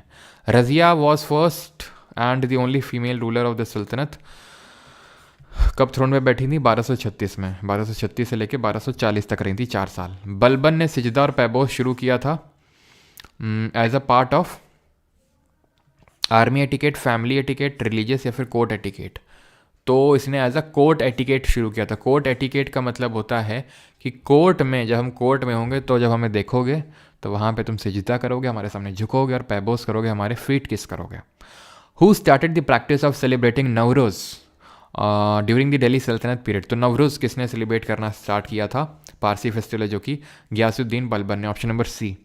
अगला है बलबन, ठीक है, Balban served as naib to which of the following sultans of Delhi? तो नाइब किसको सर्व किया था? Younger son of Iltutmish, who was Nasiruddin Mahmud. Option number C. Iltutmish introduced a copper coin called as? तो इल्तुतमिश ने कॉपर कॉइन जो शुरू किया था उसको क्या, किस नाम से जानते थे? तो सिल्वर टंका एंड कॉपर जितल। ठीक है, जो टंका था वो कैसा कॉइन था? वो सिल्वर कॉइन था। ठीक है, वो आपका सिल्वर कॉइन था। Who among the following revolted against Balban, Sultan of Delhi, and declared himself as an independent ruler of Bengal in 1279? Revolted against Balban और इंडिपेंडेंट घोषित कर दिया था। और देन बलबन ने कैंची बनाई थी इनकी और इनके पूरे फैमिली की। कौन थे ये? तो ये थे तुगरिल बेग जी। ठीक है, ऑप्शन नंबर बी। ठीक है, और तो कुछ नहीं यहाँ पे। चलो, who occupied Badaun and appointed Iltutmish as its first Muslim governor. Qutbuddin Aibak, Bahram Shah, Balban या फिर इल्तुतमिश। ठीक है, इल्तुतमिश की अपॉइंटमेंट इल्तुतमिश थोड़ी ना खुद करेगा, और बलबन तो बाद में आया था, बलबन तो खुद उसका इल्तुतमिश का स्लेव था, बहराम शाह तो बेटा था इल्तुतमिश का, तो कुतुबुद्दीन ऐबक करेगा। बदाऊं का वो ऑक्यूपाई करके और इल्तुतमिश को गवर्न करने के लिए दे दिया था। Qutub Minar is an example of Indo Islamic architecture, Dravidian, Sufi या फिर मॉडर्न। तो ये तो आप निकाल सकते हैं, द्रविडियन और मॉडर्न तो होगा नहीं, द्रविडियन तो टेम्पल आर्किटेक्चर का स्टाइल है जो कल देखे थे। आंसर क्या होगा यहाँ पर? आंसर होगा option number A, Indo Islamic. Corbel डाच technique पे इस तरह से बना हुआ है ना, इस तरह से कॉर्बेल डाच टेक्निक में इंडो इस्लामिक। इंडो इस्लामिक क्यों है? पहले से ही कुछ टेम्पल या फिर कुछ बना हुआ था वहाँ पर, उसमें तो गुम्बद रख दिया है, फिर इस तरह से कॉर्बेल डाच बना दिया, तो वो क्या हो गया? इंडो इस्लामिक हो गया वो। 25 who had assume the title of Balban का टाइटल किसने अज्यूम किया था? कबीर खान, फरीद खान, उलुग खान या फिर अयास खान? तो फरीद खान तो हमारा शेर शाह सूरी आएगा ना आगे, ठीक है, जब मुगल पढ़ेंगे तो वहाँ पे, ठीक है, ये आंसर होगा Ulugh Khan. 26 Minhaj Siraj was a chronicler during the rule of. तो मिनहाज सिराज किसके टाइम का क्रॉनिकलर था, हिस्टोरियन था? इल्तुतमिश, ऐबक, बलबन या फिर खिलजी?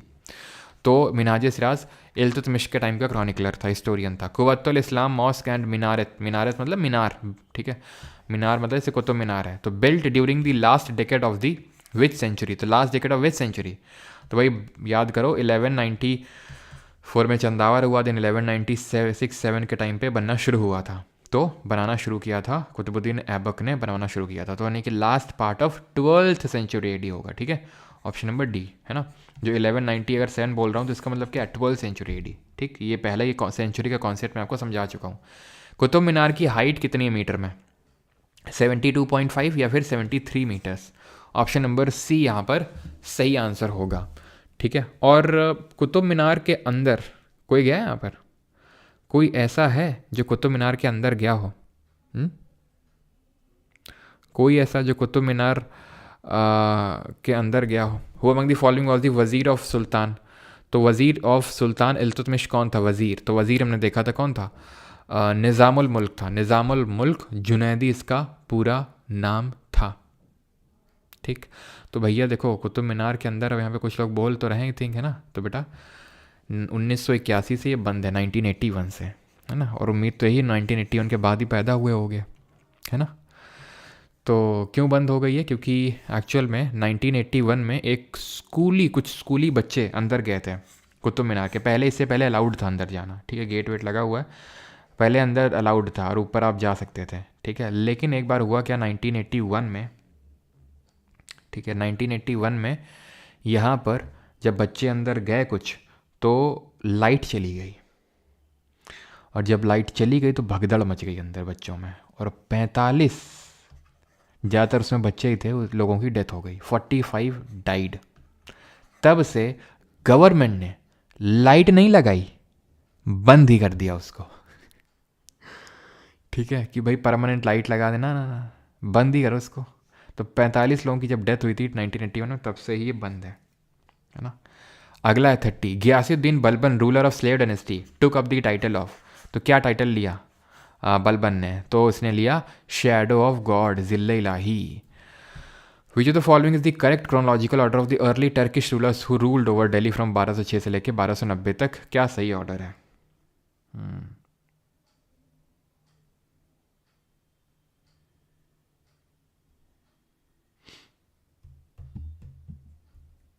चलो, तुम ये हर बात में क्यों नहीं है, हर बात में एक्स एक्स की क्यों करते रहते हो भाई? चल बेटा जय पढ़ाई कर, क्यों? और तो यहाँ पर देखते हैं, तो पहले ऐबक आया, ठीक है, फिर इल्तुतमिश, देन रज़िया उनकी बेटी। 1206 से लेके 1210 तक, 1210 से 1236, 1236 से 1240, देन 1266 से लेके 1287 तक था कौन? Balban. In which of the following fort, किस किले में रज़िया को बंदी बना लिया था अल्तुनिया ने? तो अल्तुनिया ने अभी हमने देखा था बटिंडा का रूलर था, तो अगर आपको इतनी ही बात पता है तो आप आराम से कर लेंगे। Qila Mubarak. Which of the following department of Delhi सल्तनत वॉज ऑर्गेनाइज बाई बलबन? तो बलबन ने कौन सा डिपार्टमेंट बनाया था? सीजीएल 2024। तो बलबन ने मुस्त खराज, ये तो डिपार्टमेंट ऑफ एरियर, ये सब हम कल देखेंगे, रिसालत वगैरह सब, ठीक है। आंसर होगा दीवान अर्ज, मिलिट्री डिपार्टमेंट बलबन ने सेटअप किया था। आगे देखते हैं, एंड दैट इज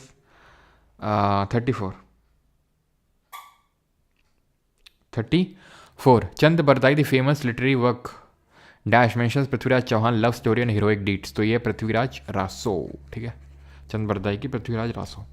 अगला है which of the following sultans of Delhi primarily adopted the policy of consolidation rather than expansion. तो एक्सपेंशन ना करके कंसोलिडेट करने का किसने सोचा था? बहलोल लोधी, लोधी, खिलजी, बलबन ने। ठीक है, ऑप्शन नंबर डी। इसी बार के सीजल के पेपर में पूछा गया। अच्छा, कारगिल पार्क में गए हो Yash? Okay. Ghiyasuddin Balban had setup और डैश डिपार्टमेंट।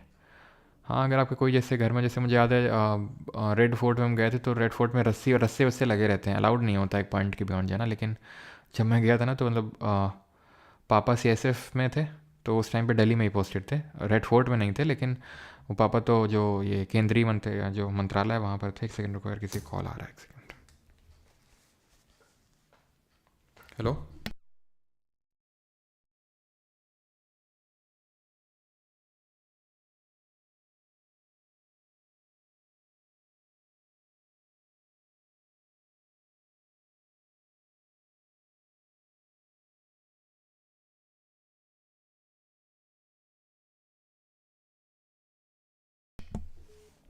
चलो भाई, तो करते हैं क्वेश्चन। दीवाने अर्ज, ठीक है, किसने? ये मिलिट्री डिपार्टमेंट था। आपका ऑप्शन नंबर बी सही आंसर होगा। Which of the following Delhi sultans introduce two coins namely silver tanka and copper jital. तो सिल्वर टंक और कॉपर जीतल किसने इंट्रोड्यूस किया था? तो ये इल्तुतमिश ने किया था। Option number D. देख रहे हो कितने आसान आसान से क्वेश्चन है। द ऑथर ऑफ तारीख मुबारक शाही या हया, नहीं ये नहीं करने, अब यहाँ तक रोक देना है, ये कल करेंगे। ठीक है, ये कल मैं पढ़ाऊँगा, आंसर इसका सैयद होगा, कल पढ़ेंगे। ये कर सकते हो। ये सिजदा पैबोस किसने शुरू किया था? आई थिंक अब आपको करने चाहिए जहाँ तक आपसे हो जाए, नहीं तो कल जब कंप्लीट हो जाएंगे तब करना है। ठीक है, तो बलबन होगा ऑप्शन नंबर डी। ठीक है,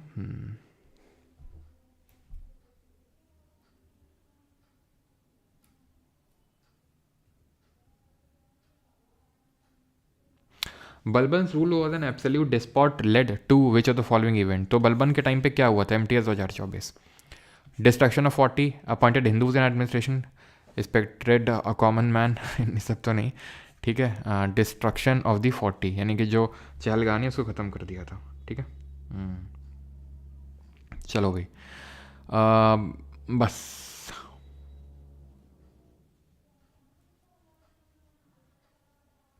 ठीक है। मोहम्मद गौरी अटैक्ड भटिंडा, जिसको तब ताबर हिंद के नाम से जानते थे, इन 1191, अ स्ट्रैटेजिक, ओके ठीक है, अ strategic point for home.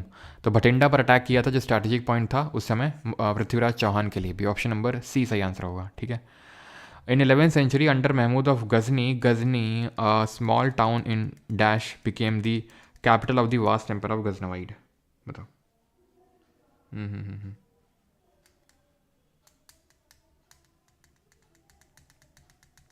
Yes Preeta Pal ji, yes वही नैकी देवी हैं ये। ठीक है, क्वीन नैकी देवी, जिन्होंने मोहम्मद गौरी को हराया था। ठीक है, तो कहाँ पर है ये अभी? गजनॉइड एम्पायर जो प्रेजेंट है अफगानिस्तान है, वहाँ पर ऑप्शन, भले टर्क थे लेकिन अफगानिस्तान वाला एरिया है। ठीक है, ब्लड एंड आयरन की policy, among the following Delhi सल्तनत rulers took the policy of blood and iron. तो ब्लड एंड आयरन किसने लीड किया था? बलबन ने। सारे क्वेश्चन CHSL 2024 में। ठीक है, सब कर लेंगे आप। ये देख लो, queen Naiki Devi is remembered as the women who defeated whom in 1178 AD, जब गुजरात पर अटैक किया था इसने, गौरी ने, तो मोहम्मद गौरी को हराया था queen Naiki Devi of Solanki dynasty. ठीक है, मुक्ति कौन होते थे बताओ? सर आपकी एज कितनी है? एज से क्या करोगे भाई तुम जान के? In the context of state and administration the Delhi सल्तनत द टर्म मुक्ति मीन्स। तो मुक्ति का मतलब क्या होता है? तो मुक्ति वाली इख्तेदार होते हैं, ये जो इक्ता, जो लैंड असाइनमेंट, उसको होल्ड करके रखते हैं, है ना। Among the following sultans of Delhi सल्तनत appointed Ghiyasuddin Balban as his prime minister. तो बलबन को किसने प्राइम मिनिस्टर बनाया था? प्राइम मिनिस्टर मतलब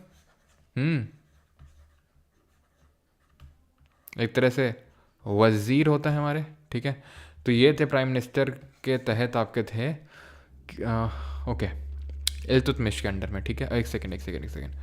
वो among the following Sultan of the Delhi सल्तनत अपॉइंटेड एज हिज और हर प्राइम मिनिस्टर। तो ये नसीरुद्दीन महमूद ने किया था। ठीक है, जो इनका बेटा था। ख़त्म हो गए हमारे क्वेश्चन आज के। ठीक है, बाकी आई थिंक मैंने वो क्वेश्चन यहाँ पर रखे ही नहीं आज, जो कि आपके खिलजी, तुगलक, सैयद, लोधी हैं। बस इक्का एक क्वेश्चन था सैयद वाला, बाकी तो और कोई नहीं है। ठीक है, बाकी तो आप कर ही लेंगे। बाकी रेड और बफ सैंड स्टोन से is the tallest tower in India, built in the 13th century अब भाई 12th सेंचुरी में स्टार्ट हुआ था बनना, बट 13 सेंचुरी में 13 सेंचुरी में बना था रेड और बफ सैंडस्टोन से। It is Qutub Minar. ठीक है।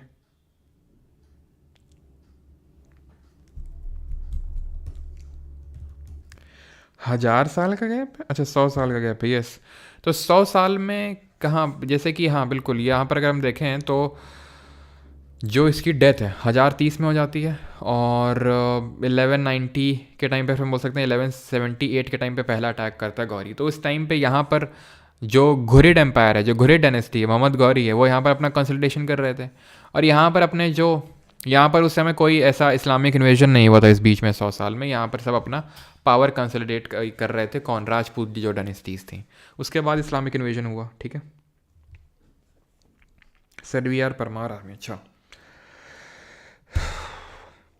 Battle of Tarain, third war 1215। भाई थर्ड वॉर और कुछ नहीं पढ़ना इसमें, 2 बैटल पढ़ने पड़ते हैं आपको बैटल ऑफ तराइन में।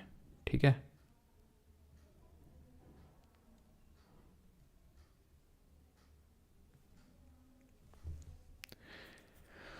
सिर्फ आपको 2 पढ़ने हैं, तीसरा वाला नहीं पढ़ना है। ठीक है। वो तो एक्चुअल में बाद में होता है इल्तुतमिश के टाइम पे जाके।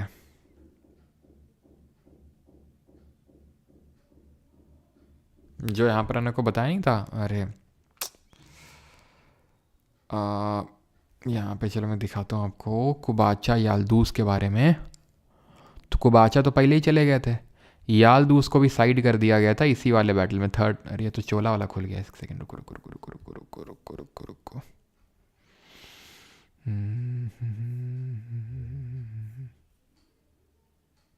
कहाँ गया यार वो। ठीक है। तो ये जो याल्दूस है ना, याल्दूस को इल्तुतमिश ने हराया था। मैंने आपको बताया था कि कुबाचा को तो पहले कुतुबुद्दीन ने साइड कर दिया था, याल्दूस को हराया था इल्तुतमिश ने। ठीक है। Defeated by Iltutmish, Iltutmish. ठीक है। कब हराया था? 1216 में। इसी को बोलते हैं थर्ड बैटल ऑफ तराइन बोल देते हैं इसको, लेकिन ये पूछेगा नहीं आपसे। ठीक है।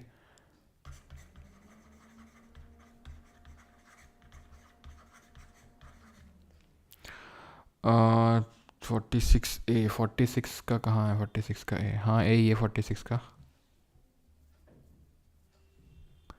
जल्दी जल्दी करवा दो सर प्लीज। करवा ही तो रहे हैं, और क्या करवा रहे हैं बताओ? और तो कुछ नहीं करवा रहे हैं ना, क्वेश्चन ही तो करवा रहे हैं। शेवाइट का मतलब है शिव जी के भक्त, है ना।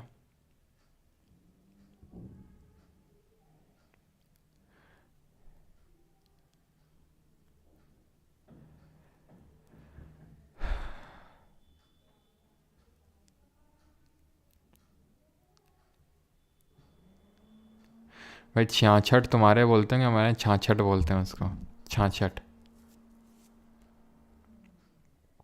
मिक्सर चल रहा, सब आवाज़ आती है तुम लोगों क्यों? और अभी हमारी आवाज़ नहीं आती है, हमारी आवाज़ को सर वॉइस लो है, और मिक्सर की आवाज़ पूरी आ रही है जो जाने कहाँ चल रहा है नीचे। परमार डायनेस्टी नहीं पढ़ाई सर आपने, बेटा परमार डायनेस्टी पढ़ाना नहीं है इसलिए नहीं पढ़ा, एग्ज़ाम के लिए इंपॉर्टेंट नहीं है इसलिए। Sir is it your birthday, सारे लोग विश कर रहे थे अपरिजिता। तो अगर देखो, अगर लोगों के विश करने से अगर मेरा आज बर्थडे होता तो उनके हिसाब से तो मेरी शादी भी हो चुकी, मेरे बच्चे भी हो चुके, मैं बूढ़ा भी हो चुका हूँ, मैं सब कुछ हो चुका हूँ। अगर आप ये देख रहे हो कि आज विश कर रहे हैं तो मेरा बर्थडे है, तो लोगों के हिसाब से, बाकी स्टूडेंट्स के हिसाब से तो मेरा सब कुछ हो चुका है। यहाँ तो मैं सन्यास का जीवन काट रहा हूँ और पढ़ा रहा हूँ। रोज़ कुछ ना कुछ होता है। अभी जैसे कल हो सकता है मेरी शादी करवा दे, हो सकता है परसों सगाई करवा दें, कल शादी और परसों सगाई करवा दें। ठीक है। बच्चे हो सकता है पहली करवा दें, कुछ भी चलता है। और पता नहीं ये इतने तुम लोग वो हो ना, तुम लोगों की वजह से ना जाने कितने मेरे पास डेली मैसेजेस आते हैं कि सर क्या आपकी शादी हो गई है, सर क्या आज आपका बर्थडे है। तो मैं बोलता हूँ नहीं, किसने बोला भाई? तो बोलते नहीं वो सर स्टूडेंट्स बात कर रहे थे। ये सब हरकतें रोक दो भाई, तुम्हारी वजह से दिक्कत मुझे होती है कि आज सर की सगाई, आज सर लेट आएंगे, सर अपने बच्चों को आज पार्क में घुमाने गए, पता नहीं क्या चलता रहता है। क्यों? विजयनगर कब आएगा? जल्दी आएगा विजयनगर भी। चलिए भाई, थैंक यू सभी को। बाकी बैच वैच जिसको लेना ले सकते हैं परमार अकेडमी ऐप से, है ना। And thank you.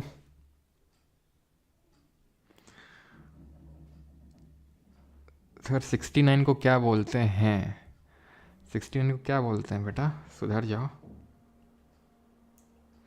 तो पिछले लेक्चर नहीं देख रहा, ऐसा क्यों? ऐसा इसलिए विकी गुप्ता क्योंकि तुम पूरे लेक्चर में कंटिन्यू नहीं थे। इस लेक्चर में तुम पूरे लेक्चर में नहीं थे ना, इसीलिए तुमको ये बात नहीं पता है कि क्यों ये लेक्चर नहीं दिखते हैं यहाँ पर।